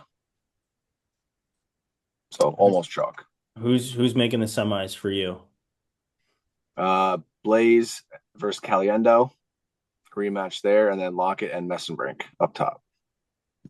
Yeah, that's probably what everybody's going to look like. Robbie, who's your quarters? I got Messenbrink over Hepner. I've got Lockett over Ruiz in the rematch. I got Caliendo over Downey and Blaze over Denny. I actually have the exact same thing. Who do you have making the semis? Top 4? No, Messenbrink, Lockett, Caliendo, Blaze. Yep. No, yeah, Lockett is 5. Forgot about that. Yeah. Weird. Well, Claunch. He earned that one. Yeah, he lost. He lost in the finals to Ruiz. Claunch, who do you have in the quarters and semis picks? Messenbrink over Hepner. Lockett over Ty Whalen. I have him also beating Nico Ruiz. I have Caliendo over Arujo, and I have Joey Blaze over Will Denny, and then I have Blaze over Caliendo. I have Messenbrink over Lockett. So I have Messenbrink, Blaze in the finals. Oh yeah, I actually have. Stay tuned to see who I pick to win that. Yeah. Next episode. I have Bianchi making it to the quarters. I have Bianchi beating Hepner in that second round and facing Messenbrink, Lockett, Ruiz, Lockett winning, and Caliendo, Downey, and then Denny and Blaze, Caliendo, and Messenbrink, Lockett in the final or in the semis. Earl. I've got Messenbrink over Bianchi, Lockett over Ruiz, Caliendo over Arujo, and Blaze over Brignola. So Messenbrink, Lockett, Caliendo, Blaze. Yep. And all at once, Messenbrink wins. Mason Schrader. Schrader. Jimmy, is this a Lemley time? Is this time? I was going to say Sergio Lemley. Sergio Lemley makes a surprising appearance at 165. Wins it all. And the Hodge Trophy. Give him the Hodge. Give him the Hodge. All right. I would be shocked if Messenbrink lost. I would be absolutely floored. I mean, I'm not doing the thought experiment with like, where does it fall apart? Because it won't. Yeah, I mean, if it's unless that Zamboni makes the second round, if it's anything like his match against Carr, it's not knowing that he's down by what that riding time is against it. Honest to God, like where he loses anything here is in the interview. Like, keep your mouth shut. Wrestle. Just do your thing, man. Honestly, I hope that he takes the microphone from Quint Kesnick and just starts. I hope somebody takes the microphone and just starts singing early. That is my hope. Yeah, just start singing Jonas Brothers tunes. I'm in. That's what I'm hoping. I'm a sucker for you. Maybe Mark Hall can bring his recorder and play for him. Bring it all together. Oh man, this would be a multi-year joke they've been playing on us. 74.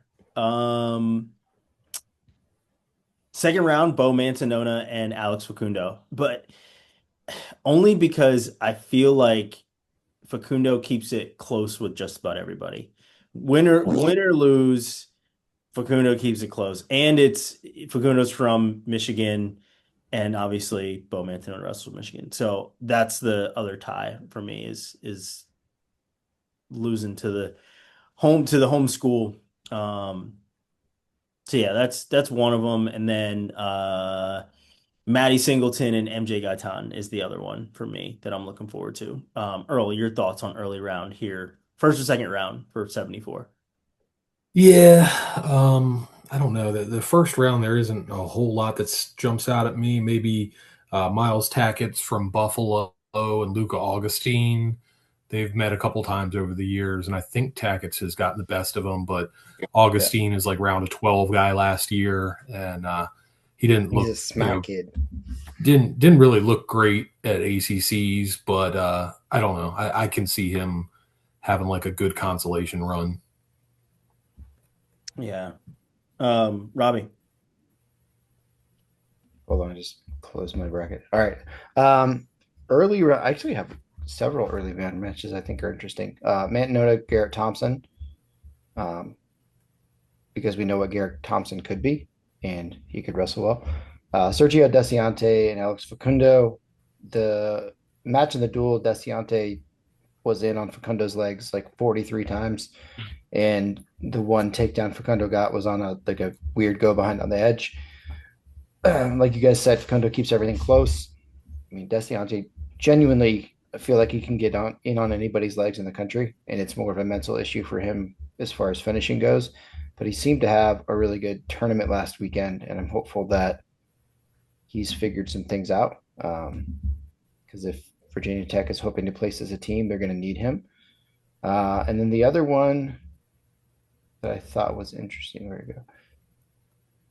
I guess it was the Augustine Tackett's. So we already hit on that one. Austin. Yeah, I will. Tackett's and Augustine. Tackett's has a win 5-3 earlier this year and 4-1 last year. So two tight ones for Tackett's over Augustine. So that's one I kind of have my eyes on as well. And every Luca Augustine match is close. Like he had Wask beat beginning of the year, and then Wask and had that nice takedown at the end. So yeah, that's the main one I was kind of looking at. Pinto Schubert could be interesting. Schubert has some good wins this year. Pinto can be really good. He can be a little inconsistent. So we'll see which Lenny Pinto shows up. But if the one that can really wrestle shows up, that'll be a good one up there as well. Claunch, what you got? Dude, I got Brody Bowman. I think he's going to beat MJ Gaitan of Iowa State first round. I like that match. I think it's going to be fun. I think Cam Steed beats Derek Gilcher, but I think that's going to be a close match, closer match maybe than we would think. Cam Steed is an absolute stud, and I have him placing 5th overall. But Gilcher's really, really good, man, and he's been a guy that I've been really enjoying throughout the years. He's a Michigan, Detroit Catholic Central guy, and battled through some injuries over the years, so I'm happy to see him be able to finish his career here. But that should be a good match to watch. But yeah, everything else you guys have said has been pretty spot on.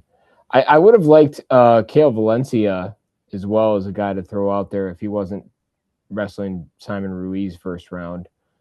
That's just a tough match for him. But yeah, and Garrett Thompson is not going to beat Bo Mantanona, so don't disregard that. Robbie, was that you? I didn't say he was going to. I said it's an interesting match. Don't bring that up. You shouldn't have said it. Yeah. Yeah, I have I've obviously been looking at the second round more than the first, and that Ruiz and Danny Wask match I think is going to be really good should it happen. Certainly something to keep your eyes on. In the quarters, I've got Steed versus Ruiz, Matty Singleton and Minto, Patrick Kennedy Karchla for the 9 millionth time, and Bo Mantanona and Levi Haynes. We've got another all Big Ten topside with Patrick Kennedy losing to Levi Haynes and Minto beating Ruiz to make the final. So an all Big Ten final between Minto and Levi Haynes. Claunch, who do you have in the semis, or excuse me, who do you have in the quarters and semis? I have the exact same quarters as you. Haynes over Mantanona, Kennedy over Hartla, actually. So you had it differently there, I think. But No, I have Kennedy over Karchla. You do? Okay. Minto over Singleton and Ruiz over Steed.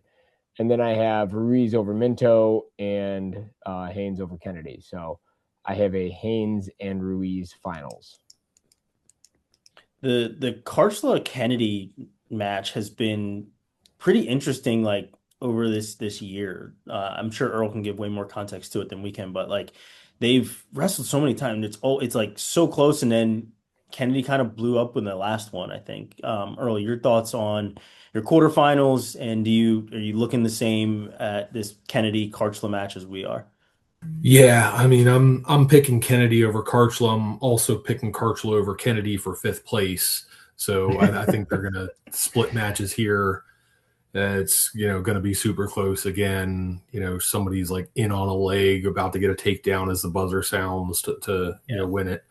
But I've got Haynes over Mantanona, so Haynes Kennedy, and then Minto and MJ Gaitan, with Minto winning there, and then Ruiz over Steed, so Ruiz Minto. Ruiz and Minto. And then who do you have making the final, Earl? I've got Haynes over Ruiz. It could be a horribly boring final because they're both kind of beasts on top, so they both could ride each other, or they both could be scared to go under the other guy and just not do a whole lot. So beware. Yeah. Robbie, do you have Matty Singleton making the finals? I got him making the semis. I think he loses another close one to Ruiz. Who do you have in the? Who's all your quarterfinals? Same as yours. I got Haynes over Mantanona, Kennedy over Hartzla, Singleton over Minto, and Ruiz over Steed. Then Ruiz over Singleton. I think it was 8-6 in the duel. It was a really good match. And then Haynes over Kennedy make the finals. And now I've got Ruiz winning it for the second champ for Cornell on my bracket. Didn't realize that. Interesting. Austin, do you agree? You're welcome, Mark. Actually, I don't. I have Minto beating Ruiz in the semis, and then I have Haynes beating Minto. Just, I don't know, something, I think it was just the run Nebraska went on last year. I just have this vision of Nebraska is just going to outperform and win all these close matches. I don't know. It probably won't be true. Capture that lightning in a bottle again. It's just a vibe. It's a vibe I get. I don't know. And unfortunately, they had a long history of like the opposite, but yeah, we'll see. Yeah, things change there. I don't know. Yeah, last year was very different. I have Haynes Minto in the final, and I actually have Minto winning this time. The Big Ten final, I mean, should have went to overtime. The figure four, whatever it was, like the match was very close, and Haynes couldn't score a takedown. I think Minto was able to impress upon that and do something different and change that. So I have Minto over Levi Haynes. Robbie, who do you have winning it here at 74? I got Ruiz over Haynes. Austin, your pick at 74? Haynes over Minto. Earl? Haynes over Ruiz. And Claunch. Haynes over Ruiz as well. But I'm glad someone picked Ruiz because I have money on that. I put money on that. 84. I think 84 is going to be it's going to be a really good weight. I think it's going to be very interesting. That first round, I have match to watch is Isaac Dean and Saldano. I feel like Saldano has been maybe rejuvenated being at OU and instead of being at Rutgers. So that's one that I'm looking forward to watching. Earl, what are your thoughts on early round matchups here at 84? It's funny because I made a joke in one of my things about that. I know Dean is dealing with something, and Soldano's been beat up, at times this year. So I kind of felt like who's going to be like beat up and default out first in this one. But I'll go with 9 Chris Moore against 24 Joe Curtis. Chris Moore was one. If you looked at his Big Ten track record, I think he got at least two injury or medical forfeits. So he had a very high placement, not necessarily commensurate with actually getting wins on the mat. So I was very surprised to see him as a 9 seed. Joe Curtis is a guy that has racked up a ton of wins, and I can't remember whether it's either pins or tech falls. He has a ton of. So yeah, I'm calling him with the upset there. There you go.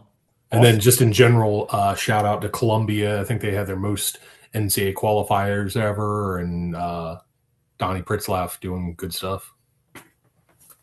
Yeah. Austin, keep it going. First round, just interested to see Cartagena, Walsh, and Ryder, just to see how hurt Ryder is. I know he kind of had a pretty bad injury at Big 12, so we'll see how that renders here.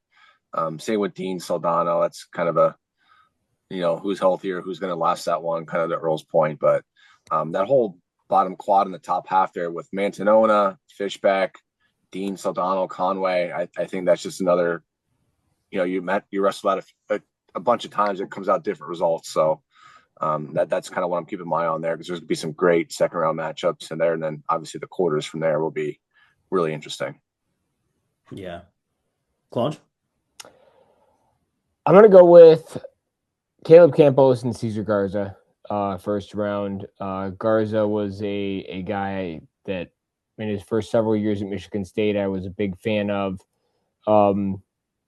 Didn't progress much and then made the transfer and has progressed. It's a weird thing. It's a crazy thing. When guys leave there, they seem to get better. And then just in general, like with American, like Campos obviously has a big win over, where is he? James Conway of Franklin and Marshall in the EIWA final. So he's looking good and has always been a really dangerous wrestler to begin with. He's looking to finish his career with a bang. So, but he's got a tough guy in Garza in the first round. So that's one to at least keep your eyes on as far as upset potential. Yeah. Robbie, what are you watching early? And then who do you have in the quarters and making it to the semis? So 2 matches to watch early. Jake Daly and South P. Ryan. I don't know if that's how you say it or not, but that's how I like to say it. Kind of like Samaj. Yeah. Perini is how I say it. No, I'm going with P. Ryan. Daly has had a great year, and I think he is ranked a little higher or lower, I guess, than I expected. And I think he picks up that win first round. And the other one is Malachi Duval and Silas Allred. They actually wrestled at the Navy Classic, and it was a sudden victory win for Allred. And he's coming off defaulting out of the Big Ten. So that could be an interesting match to keep your eye on that one. And then for quarterfinals, mine are pretty chalk. Not even pretty chalk. They are completely chalk. I got Walsh, Allred, Mantanona, Conway, McAnally, Nietenbach, Ferrari, Sinclair. I don't know if I agree with that. Now looking at that. I think Welsh, Mantanona, McAnally, Sinclair. Yep. Sounds about right. Austin, who do you have in the quarters, and who's making the semis? My quarters were scratch, just like Robbie's were. So Welsh, all red, Mantanona, Conway, McAnally, Nietenbach, and then Ferrari, Sinclair. From there, I have Sinclair beating Ferrari, McAnally beating Nietenbach. I have Conway beating Mantanona again. Can't go against my F&M guy. And then I have Welsh over all red to make the semis. Claunch, quarters and semis. I've got Rocco Welsh over Silas Allred. I have James Conway once again over Brock Mantanona. I have Max McAnally over Eddie Nietenbach. I have Aiden Sinclair over Angelo Ferrari. Semis, McAnally over Sinclair. The intrigue That's grows. interesting. Yeah. I also have, as far as intrigue goes, James Conway over Rocco Welsh. That would be Wow. amazing. That would be awesome. Because you know what? Why the fuck not? Rocco Welsh just loves wrestling matches where he just loves hitting people in the face and you know, clubbing them in the head. The points Accurate. seem to work out in his favor, but he's right on this dangerous area where like he could lose a lot of these matches. You know, how many times have we watched like really good dudes who look like it would suck to wrestle, but they lose like 15 matches a year? You know what I mean? He's really close to being one of those guys. And this is the NCAA wrestling tournament, and it's a dangerous area to be wrestling that way. So, yeah, I have We're just gonna be walking around like kicking people in the throat out of excitement if that happens. just sweet chin Watch out for music. Portia. I love it. No, I have that happening. So I've got Conway and McAnally in the finals. McAnally finals. Nice. Earl. I don't have. Well, actually, I guess I got a little different from you guys. I've got Welsh over all red up top. I've got Mantanona over Jimmy the Gent from Goodfellas fame. James Conway, but don't call him Jimmy. Jimmy. McAnally over Nietenbach and Ferrari over Sinclair. So Welsh, Mantanona, McAnally, and Ferrari. Does that mean Ferrari's actually going to shoot? Because Aiden Sinclair is going to shoot 632 times. It works out anyways. Worked out for him in the first match, so Yeah, it did. I have a little different. I do have Welsh and all red. I've got Mantanona and Conway, but I got Mantanona and Welsh making the semifinals. I do have Welsh winning that again, but man, that last time that they wrestled was what 8-5, I think, final, and Mantanona was up, I think, early and got maybe the first takedown or something like that. Mm-hmm. So wouldn't be surprised to see him kind of flip that script there, honestly. I do have McAnally and Zach Ryder, only because I wanted to pick an upset here, honestly. So I picked Ryder over Nietenbach. Do I really think it's going to happen? No, but I wanted to kind of break the bracket a little bit, considering I have chalk the rest of the way. I've got Ferrari and Aiden Sinclair, and I've got Sinclair flipping the result this time. And as you said, Robbie, shooting 9 million times and not letting up. This match is going to make Angelo Ferrari revert back to having a knee down. I know he was very conscious of it during his match at Big Tens with Welsh. I think he has to go back to it because for this match, again, as you said, Robbie, like Aiden Sinclair is going to shoot a lot. And I guarantee you that Aiden Sinclair has been on the phone with the one Ben Askren to talk about all the different ways that he can attack Angelo Ferrari. I do have McAnally Sinclair in the semis, and this time I have McAnally winning and making the final.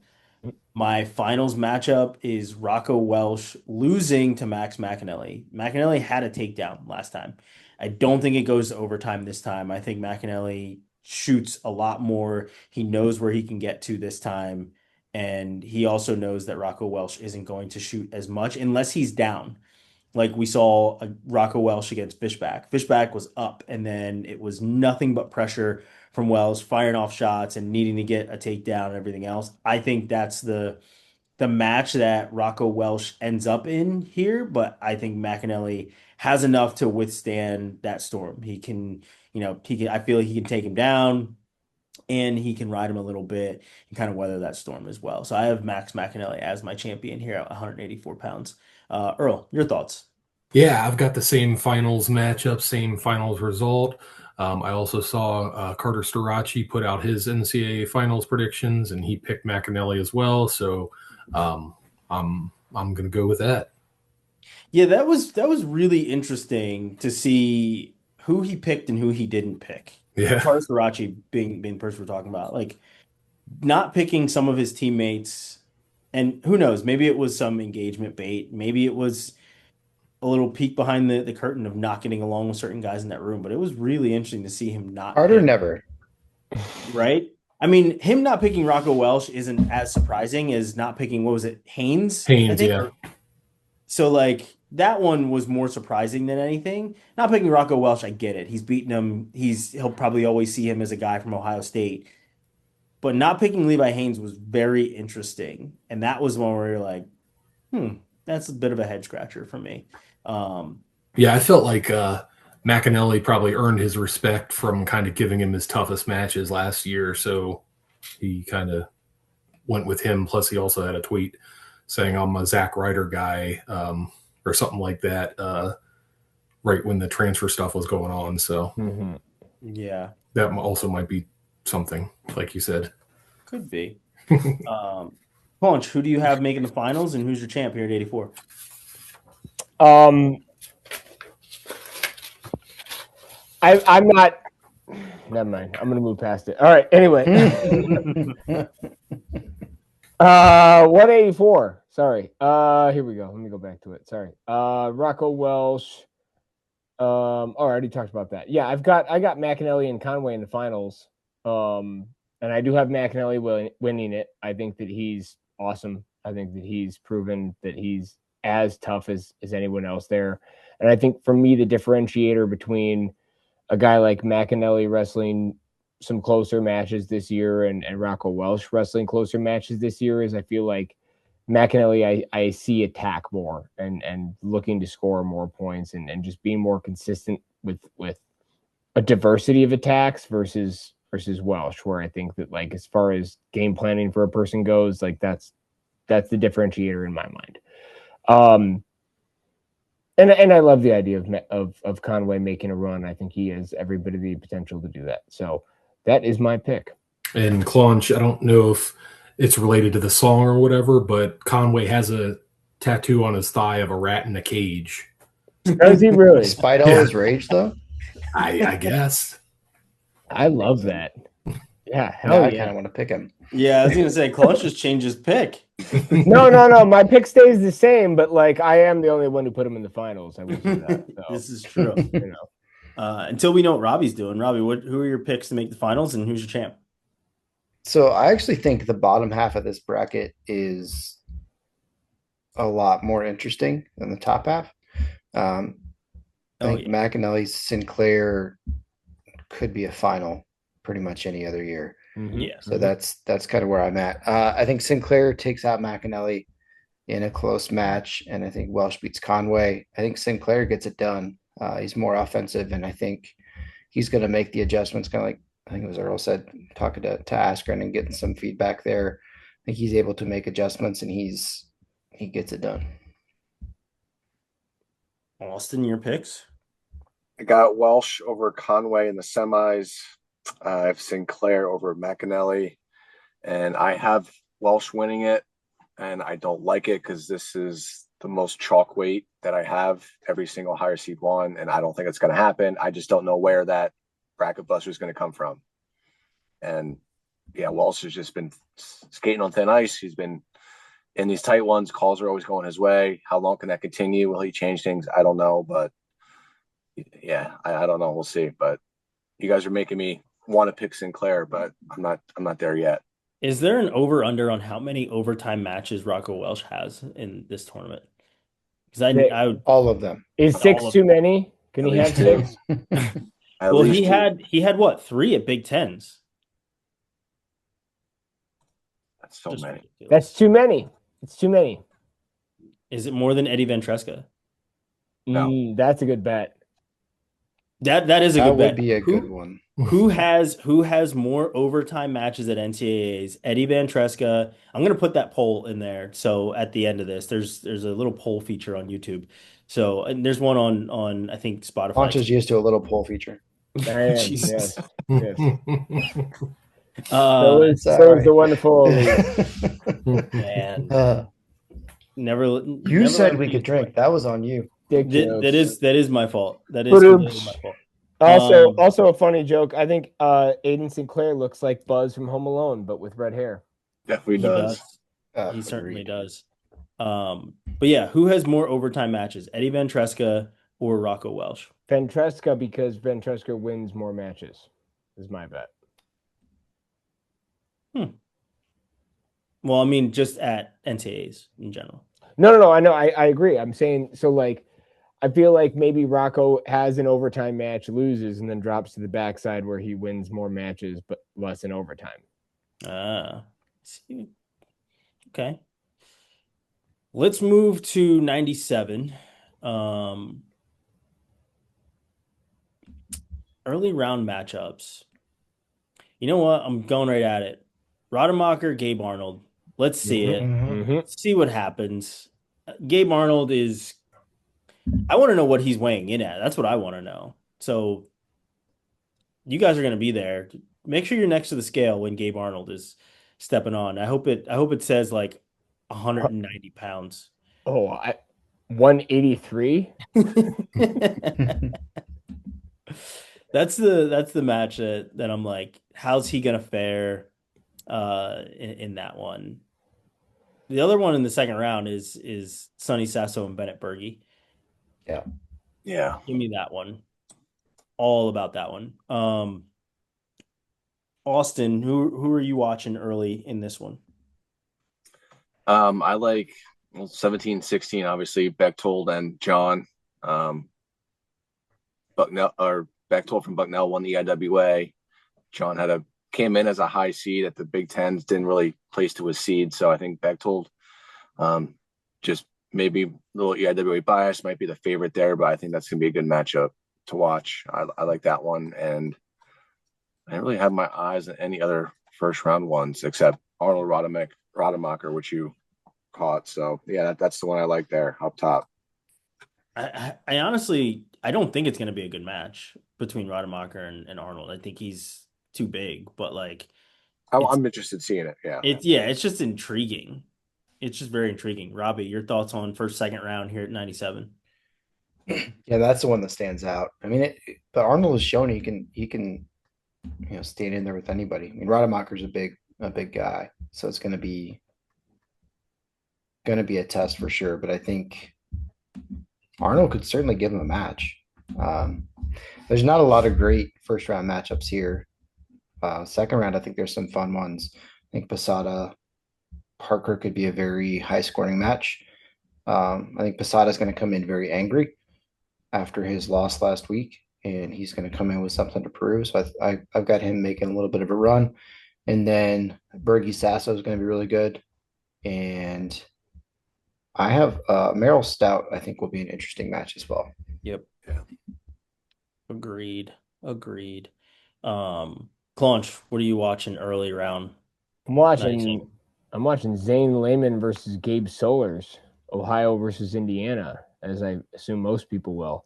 I think Zane Lehman wins the match. He's had a really good year. He's been a guy who's been consistent for that Ohio program for years, and we've won the max at that weight. So yeah, I think he's got a lot of things to prove there. And when you're looking at a 14 versus whatever seed, like you're splitting hairs at some point.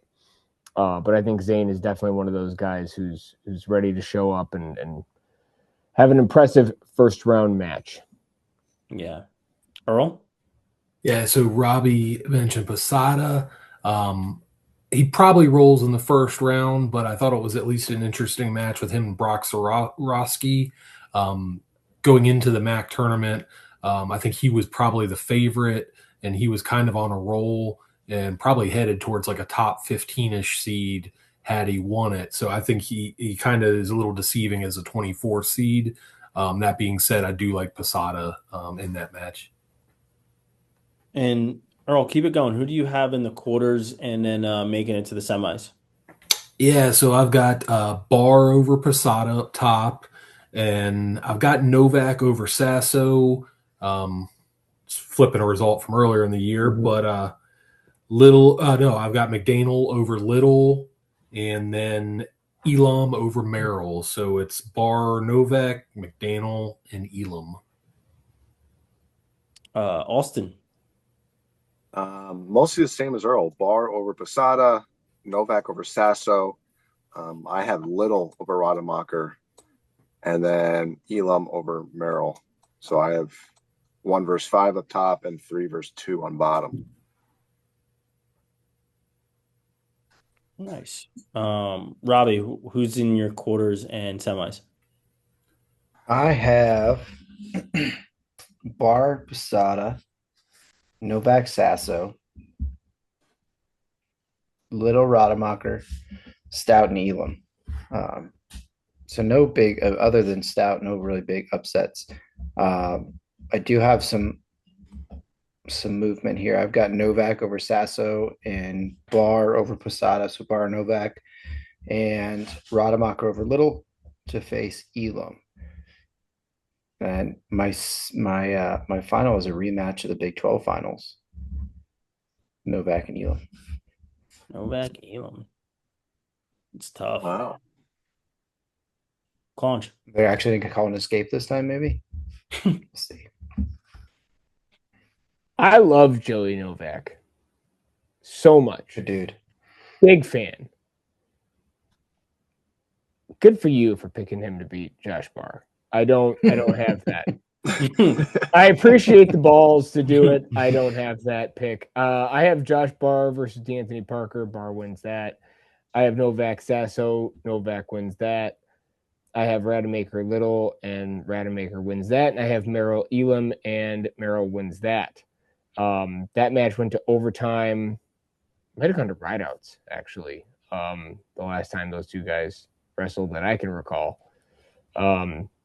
But I said it earlier, I'll say it again. I have a lot of faith in David Taylor getting those guys ready for rematches and being able to flip the script on some of those. So I think he's going to be able to get that done. That being said, I have Rademacher beating Merrill in the semis and making the finals, and I have Josh Barr beating Joey Novak to make the finals as well. So I have Barr, Rademacher final. Man, I'll be honest. I'm kind of a big homer when it comes to Sonny Sasso, and I mean, I don't have him winning it. Let's be honest. He's been wrestling his ass off, though. He's been wrestling very well, and I do have Barr Posada. I have Sasso beating Novak and wrestling Barr in the semis. I have Barr over Sasso in the semis. I have Stephen Little over Rademacher and Elam over Stout, and then Elam over Little. And then I have Rocky Elam beating Josh Barr in the finals. I feel like Elam, I don't know, he's been wrestling very well and a little bit under the radar. I know that they've been very strategic with him throughout the year as well, where, specifically just being in Nashville, where they were unsure if he was going to wrestle that second match or not. Or at least like he was unsure if he was going to wrestle in that second match, and ended up wrestling very well. But he's been very tough this entire season, and Josh Barr has just been mowing down the field. If Barr continues to do what he was doing, he's the Hodge easily for me. That's interesting. He's got Earl. You might have this. He's got 100% bonus rate, doesn't he? I believe so, yeah. That's very hard to 100% bonus rate. Sportsmanship, what has he done? Like, literally nothing. He Gets his wore an hand undershirt. That's unsportsmanlike. Well, that was also for his injury, and then when he was Nope, don't care. fully No cleared- undershirts. When he was fully cleared, it was done. I So would he's try to going to win go. over Messenbrink, who also has 100% bonus rate. Yeah, I go Josh Barr. I would try to do 110% myself. Honestly. And I know that's An completely overachiever. like, again, switching my Hodge pick for the, second time where I said I would vote for Mendez, but then, seeing what Josh Barr as well as Messenbrink have been able to do, I just think that if Josh Barr continues, he's my Hodge pick. Changing again. Yeah. It stays in Happy Valley. So Penn State fans, you can't call me a hater, but yeah, I think Josh Barr is the pick. Earl, your picks and who's your champ here at 197? Yeah, I've got the 1 and 2 Barr and Elam with Barr getting the win. Robbie, who's your champ here at 97? Joey Novak. Joey Novak. Who's he beating? Elam. Novak over Gonna get Elam. his phantom points back. That's right. It's called karma, bitch. Claunch, who's your champ here at 97? Josh Barr over Justin Rademacher. Austin? I got Barr over Elam. Barr over Elam. Well, I'm glad I'm picking Elam over Josh Barr. Can you do on another that. poll about Matt Singleton and Justin Rademacher being the same person? Can we turn that into a poll somehow? Close to it. Very close to it. They do look very similar. On to the heavies. And I don't know. I think there's going to be a lot of later round matches that are very good. Early round, for me, not really much of anything. Robbie, your thoughts? Early round matches that you're watching? Christian Carroll, Brady Colbert. Carroll had an awful Big 12 tournament. Yeah. So he had a great year. Awful Big 12 tournament. So we'll see where he's at. And then Pitzer, Lanozga. I think that's the first time I've actually said his name correctly. Lanozga has 2 wins over Pitzer this year in the duel and at the Navy Classic. Pitzer's been wrestling well, so we'll see if he's able to get that one back. Austin, what are you looking for in the first couple of rounds? Robbie, don't want to burst your bubble, but I'm pretty sure it's Lanozga. Damn it. I didn't call him lasagna, so that's good. You're getting closer, buddy. We're almost there. Baby steps to glory. Yeah, I think you mentioned Lanozga has 2 wins over Pitzer first 2 weeks of the season. So beating someone for the third time. First 2 days of the season. Yeah, that's right. It was back to back. Yeah. So yeah, that's gonna be a tough, nice match, round 1 match there. Colbert, Carroll, you guys mentioned. And part of me wants to say Luffman and Doucet, but I was pulling Luffman's wrestle stat. I thought he was like around at 12 or something last year. He was around at 12 last year. So yeah, he's made a deep run. He's also his 7th year of college. So veteran experience for Luffman. Are we getting closer to not having guys in lineups for 8 years? How close are I we? think there's 2. Somebody There'll said be a there's couple. 2 left. Yeah, a couple of random ones next year. Just they won't go away. It's like herpes, right, Claunch? Oh, yeah. I would know, but by proxy, I have friends who got hurt. I know a guy. Yeah, they were from a mat at the Jay Robinson intensive camp. Turns out, That checks We out. know it was not so the mat I was on. That was his name.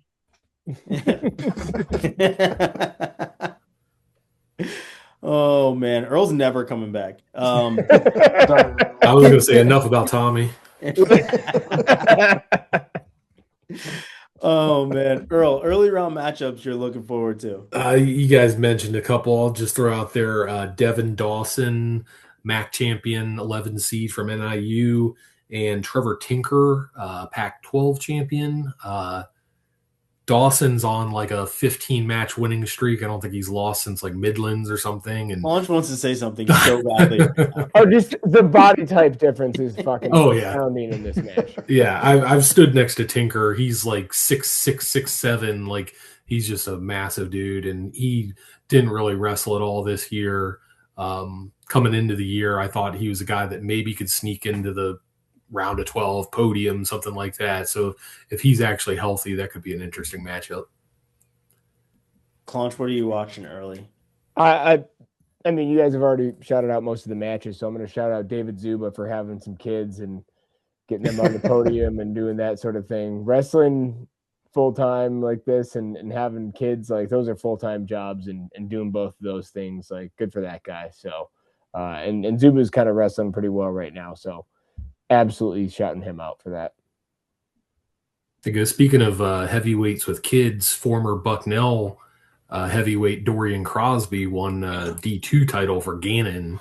D2 champ. That's right, son of a bitch! I knew that name. He beat the Grand Valley guy in the semis. That's right. Yeah. Yeah, both former D1 guys. And the Grand Valley guy beat Zuba, I think, the first weekend of the season at the MSU Open. That's correct. Comes full circle. Carter Blau, formerly of Michigan State, also left Michigan State, got better in Division II. That's even fucking crazier. Interesting. Theme here, Claunch. I feel like I'm burning bridges. I'm trying not to, but there's lots of bridges in Michigan. There are. Heavyweight here. I mean, I don't have too many early round matchups, so I'm going to skip right to quarters. My quarters are Bastida and Marisola, Feldman, Ferrari, Gadali, Taylor, and Zuba, and Trumbull. Yep. I've got Trumbull and Gadali in the semis, and Bastida and Feldman in the semis, top half. Robbie, what are your quarterfinal picks, and who's making to the semis? My semis are the same.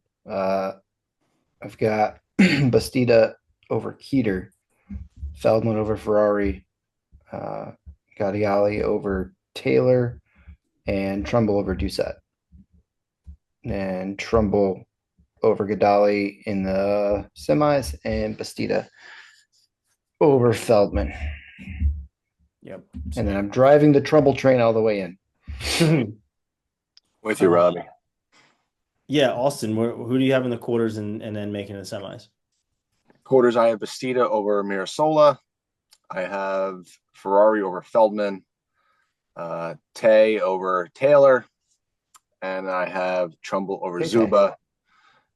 And then Trumbull over Tay Gadiali. And then I have Bastida over Ferrari. And then I have Trumbull winning it. I'm finally got Robbie on the Trumbull train, so I got to ride that to work. I can finally join you guys. Yeah. Thanks for hopping on, buddy. Yeah. Claunch, quarters and semis. All right. I had to just change everything. So I screwed up my whole brackets. But the reason I did it, it was a good reason. I needed to have a rematch of the dick grabbing match where Bastida and Ferrari. Yeah, Bastida and Ferrari. Bastida grabbed his dick and he pointed it out to the ref, and they were like, it was weird for everyone. And that was like 6 years ago. And they're both still wrestling in college. They were both in their early 30s at that point. Yeah. So it has to happen again. I really want it to happen. Originally, I had Braxton Amos making a pretty fun run to the semis. I can't have that now because that would take us away from Dickgate 2.0. So now we're going to get that again. I eventually do have Bastida and Gadali in the finals. I have Gadali beating Trumbull. I think it was Trumbull and Doucette I had in the quarters, and Gadali and Taylor. And I have Gadali beating Taylor and Trumbull beating Doucette. So, and then eventually Gadali beating Trumbull, because that's what we do. Yeah, I mentioned it, I think maybe it was last week.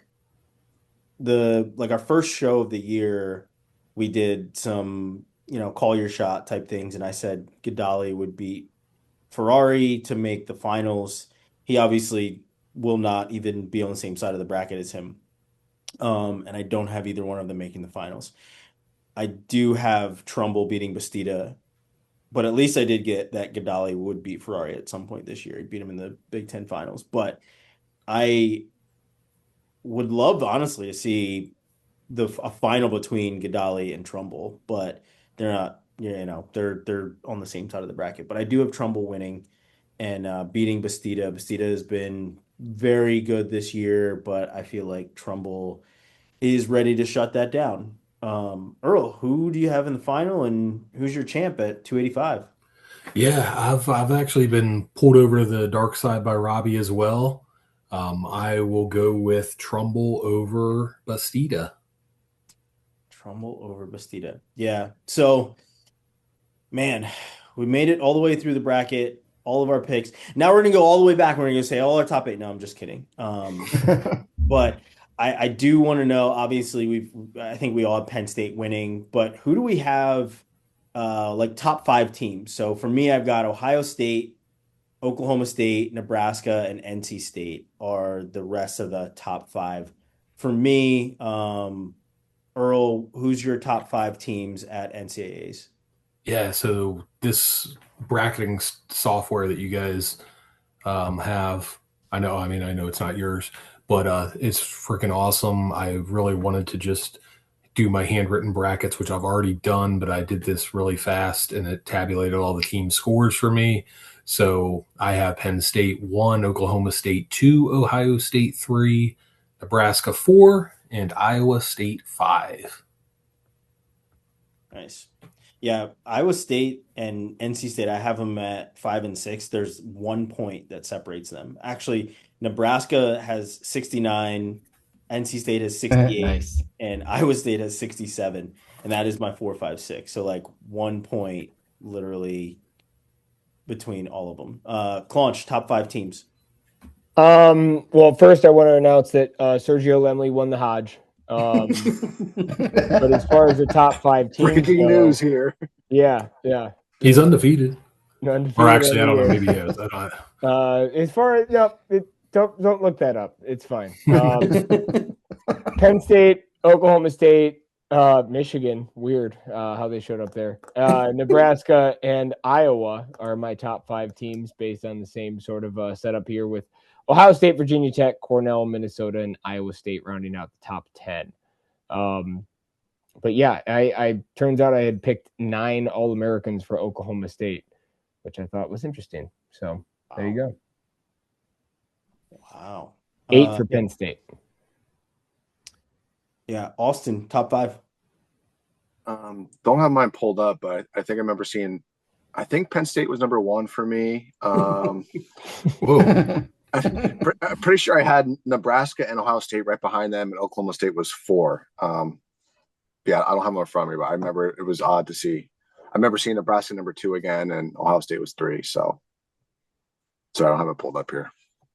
Robbie, top 5. I'm trying to sort them out. I think I have Penn State, Oklahoma State, Ohio State, Virginia Tech, but 4 through 7 are all separated by like 1 point. Yeah. I've got Nebraska, NC State. Stanford's pretty high up there too. Nebraska, NC State, Michigan, Iowa, all within like 5 points of each other. Cornell, because I have 2 Cornell champs. So that's good. It's close. I mean, Penn State runs away with it, so it's a battle for 2 through 4. Yeah. Pirate responded to us on Twitter and asked if does Penn State break 200? And No. I don't think so. I have 9 AAs for them. I think I have Braden Davis as the only one that doesn't make the podium for them. And I think I have 5 champs. He's gonna throw a fit. It's unlike him. Yeah. Michigan guy. Yeah. He's pretty close to Ohio, though. Really Exactly. close to Ohio. Yeah, I don't think That's Penn part of State the makes mix. 200. It's like 3 exits away. It's like closer to Ohio than Michigan, really. Yeah, excuse me, Earl, you mentioned the software. So shout out to Adrian Stewart who sent this to us. He sent us an email with a link to this software. I did tweet it out. It is on our Twitter account. I'll also put it down below of the show, as along with all the other like information. I think Robbie has a different software too. I'll add that one just in case you want to use the different ones. Not everything is perfect when it comes to team scores. You can't really do major decisions or anything else like that for the one that Adrian sent us, but it does give you the team scores and kind of the breakdown there. So shout out to him for sending that over. We really appreciate that. On top of that, we will be giving away 2 pairs of shoes. So shout out to Adidas Wrestling, our sponsor. You still can use the discount code, which is below, as well as the other discount code for Poseidon Strength. But we will be giving out 2 pairs of shoes. The top 2 winners, or top 2 finishers, I should say, of our bracket pick'em on Wrestle Madness. Link for that also below. A whole bunch of links down there. Just start clicking shit and signing up for stuff, and you'll get to the bottom Always goes of well. everything. What could go everything we've wrong? got. Just start clicking shit. Just honestly. It's a ton of fun. We're not That's giving how you Claunch got herpes. Don't do yeah, that. just be careful. Just be careful, right? But yeah, enter that top 2 finishers will get a code to get free pairs of shoes from Adidas. I did have a friend of mine that said he's like, I'm gonna win this and then I'm gonna donate the shoes. So if you don't, I will reveal your name for not being as good as you think you are when it comes to picking these. But no, make sure you guys enter those contests. Use the discount codes. Watch all the wrestling that you possibly can. And Jason Bryant, use big unit for the code. yeah, Jason Bryant has a discount code as well. So everything that we have a discount code for will be below. We love giving shit away, so we're gonna do that. But yeah, like I said at the beginning of the show, we appreciate everybody listening and watching the entire year. Hopefully you were not drinking while you were watching this, because I'm going to put this out before noon. If you were, hopefully it's Thursday and you're already in Cleveland and that's why you're drinking before. Tilted kilt. Let's go. Listen, these guys will be there. Look them up. Go have fun. I will be moving into my new house this entire week, so won't be making the trip. I probably will be in is Minnesota next year or 2 years from now? 2 years. Yeah, I think St. Louis is next year. St. Louis is next year. Yeah, maybe we'll go back to St. Louis next year. But no, like I said, we appreciate everybody listening and watching. Earl, appreciate you for joining in on the stupidity. Awesome to have you on for 5 guys. Won't even call it quad pod. Very expensive, a lot of beef, lots of fries with this entire show. Tell us where we went wrong with our picks. Put your picks down below. Click all those different links, like I said, and we will see you after the season is over. Peace.